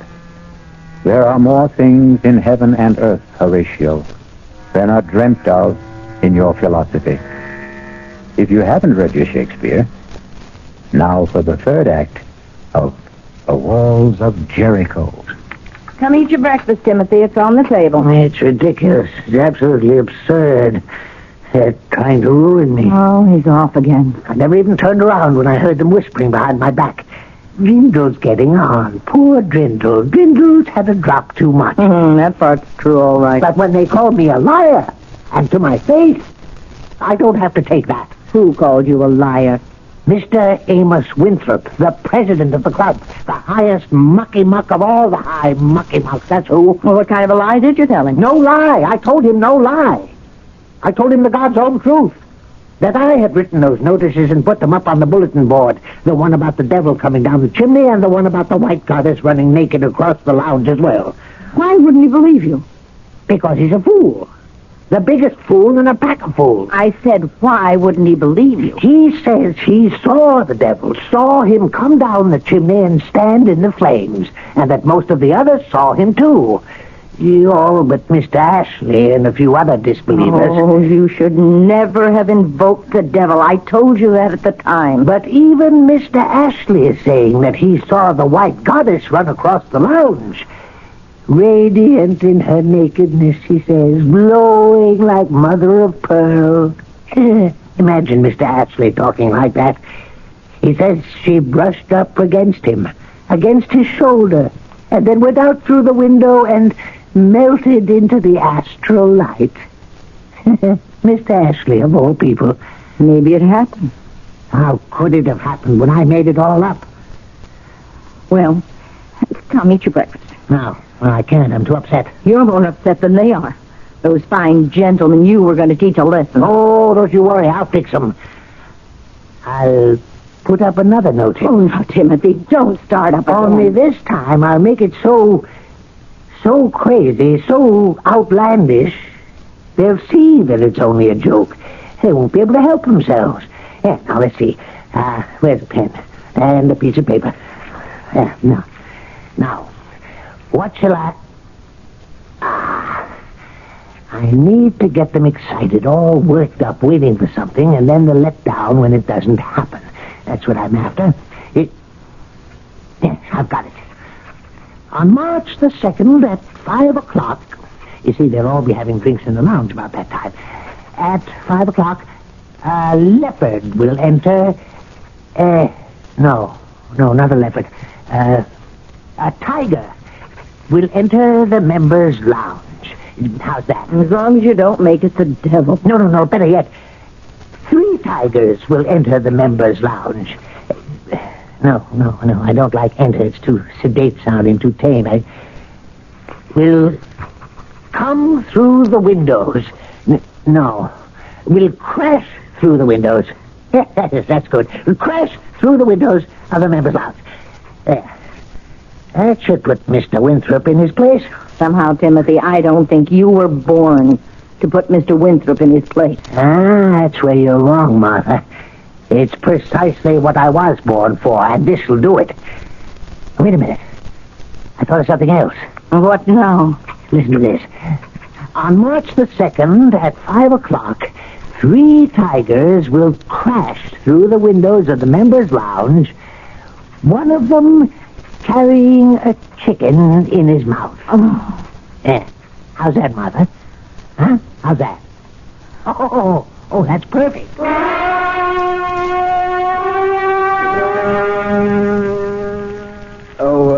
Brindle. Mr. Winthrop, yes, sir. Stir up that fire, will you? Yes, sir. That's fine. Would you like another log, sir? No, that'll do it, I think. Weather's letting up a bit. Yes, it seems to be. You're in the club a bit early today, sir? Yes, a bit. Why, yes, it's only a little after 4. Are you waiting for the tigers, sir? How's that? I just thought perhaps you might have wanted to be the first one on hand when the tigers crashed through, that's all. You're being impertinent, Dwindle. It's very unlike you, Dwindle. Is it, sir? Same as you're lying. It was unlike you to lie to me. Yeah, I suppose it was. You know it was. Now, you're not going to tell me the latest notice on the bulletin board was also your invention, are you? I'm not going to tell you anything, Mr. Winthrop. Well, I'm glad to hear that. I'm sure you'll agree that it's not my place to tell you anything. I most certainly and emphatically do agree. I thought you would. Not that I'm certain that the 3 tigers will crash through the windows. No, I'm not certain at all. It's absurd on the face of it, isn't it? Most absurd. 3 tigers. Well, now. Perfectly ridiculous. And one with a chicken in his mouth. It's laughable. Well, don't laugh, because it just may happen, precisely as the notice predicts. We simply do not know. I promise not to laugh.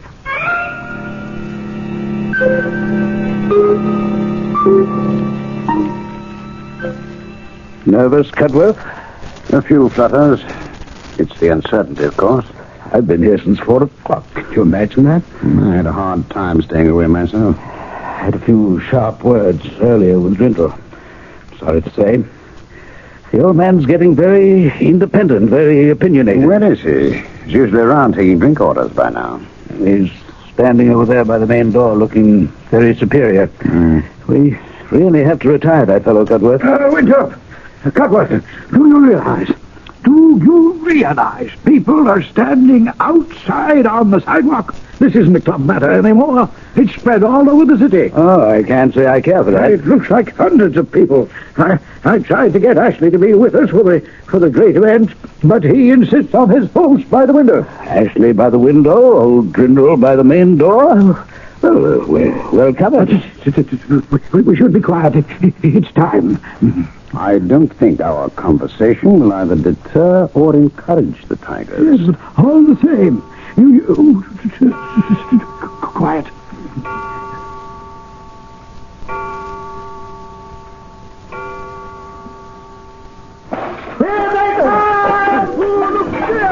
Lord Davis! There they are! I got 3 of them. 3 times. And one has the chickens in his mouth. They're making for the door. Out of the way, Grindle! Out of the way! Grindle! Oh, no! He doesn't see them.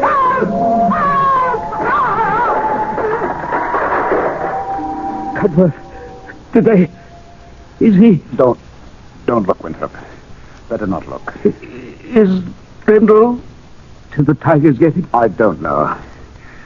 Well, here's Ashley. Maybe he knows something. Ashley, what happened? Old Drindle's dead. Oh, no. How did it happen? Heart attack, apparently. Not the tigers. There isn't a scratch on him. They simply jumped over him, knocked down the big door, and disappeared. Old Drindle never believed in the tigers. Oh, is it conceivable? He didn't see them? Oh, he saw them all right. Well, how can you be sure? Well, don't you remember, just before the tigers reached the door, he called for help. He saw them. He called for help. And he dies. Of fright, do you think? Can you think of anything more frightening than the sight of something you never believed in coming to get you?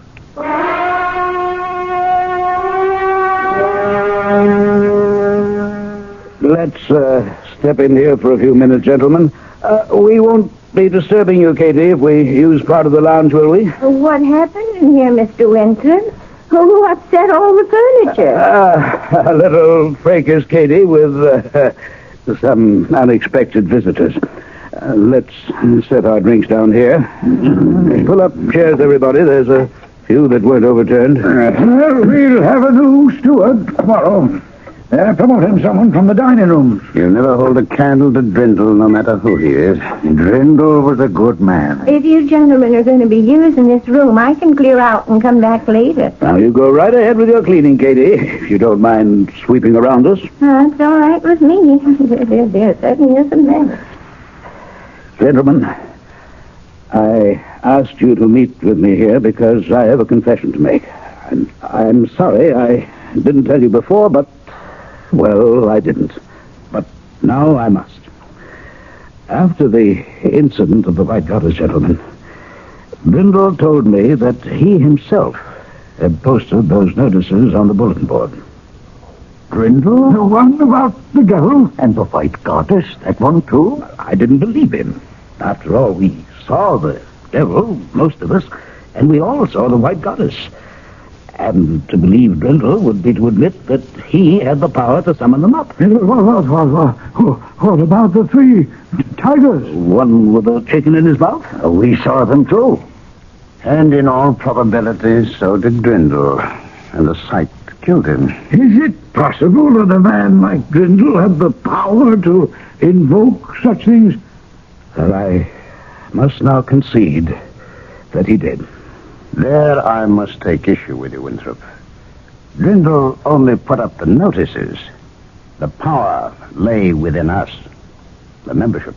I, for one, claim no such power. You, for one, have no such power, Ashley. Nor have I.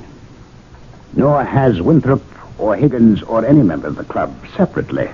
or consciously, but unconsciously and collectively, the power is ours. Together and without knowing it, we can do such astounding things. Together and without knowing it, we are constantly doing astounding things, are we not? And always have, both for good and for evil. I call your attention to the biblical story of the Battle of Jericho. We all know that stone walls cannot be shattered by a band of men marching round them, a final blast of trumpets and a great shout. We know that. And yet it happened. The walls of Jericho fell. Why did they? Consider the circumstances. The Israelites outside the fortress city, the eagerness, the expectancy, and above all, the desire and the belief. Consider the steady tramp of marching feet. Consider the narrowed concentration of the marchers. No man divided in his mind, and no mind divided from the mind of any other man. Consider the psychic pressure created by such a congregation. Mass hallucination. It was no hallucination that Jericho fell to Joshua. No. I should call it mass projection. And that's what happened here? To us? We, all of us, acting in concert, projected these apparitions by the sheer force of our unconscious minds. Then we weren't wrong. We really saw them. The devil, the white goddess, the three tigers, one with a chicken in his mouth. We really saw them, even as the walls of Jericho really fell. Beg your pardon, sir. What is it, Katie? Look what I swept up over by the main door, sir. If I am not mistaken, they're chicken feathers. What's been going on here, sir?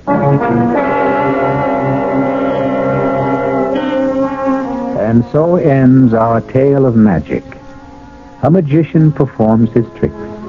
We are delighted and applaud because we cannot comprehend how he did them. But what if the magician himself cannot comprehend? I'll be back shortly.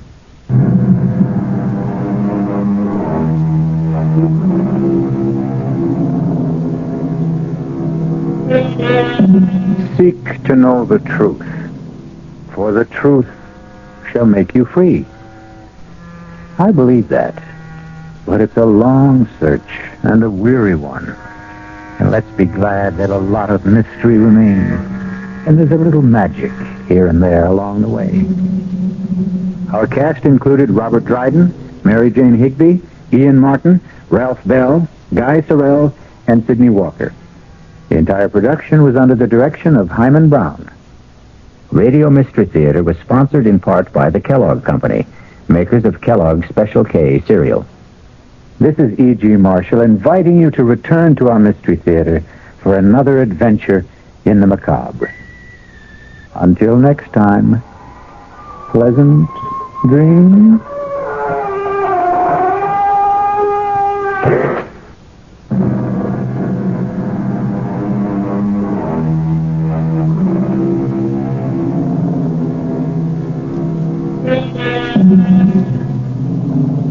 Our Mystery Theater was brought to you by ShopRite Supermarkets, where you get a lot more for a little less. Buy Suburban Savings with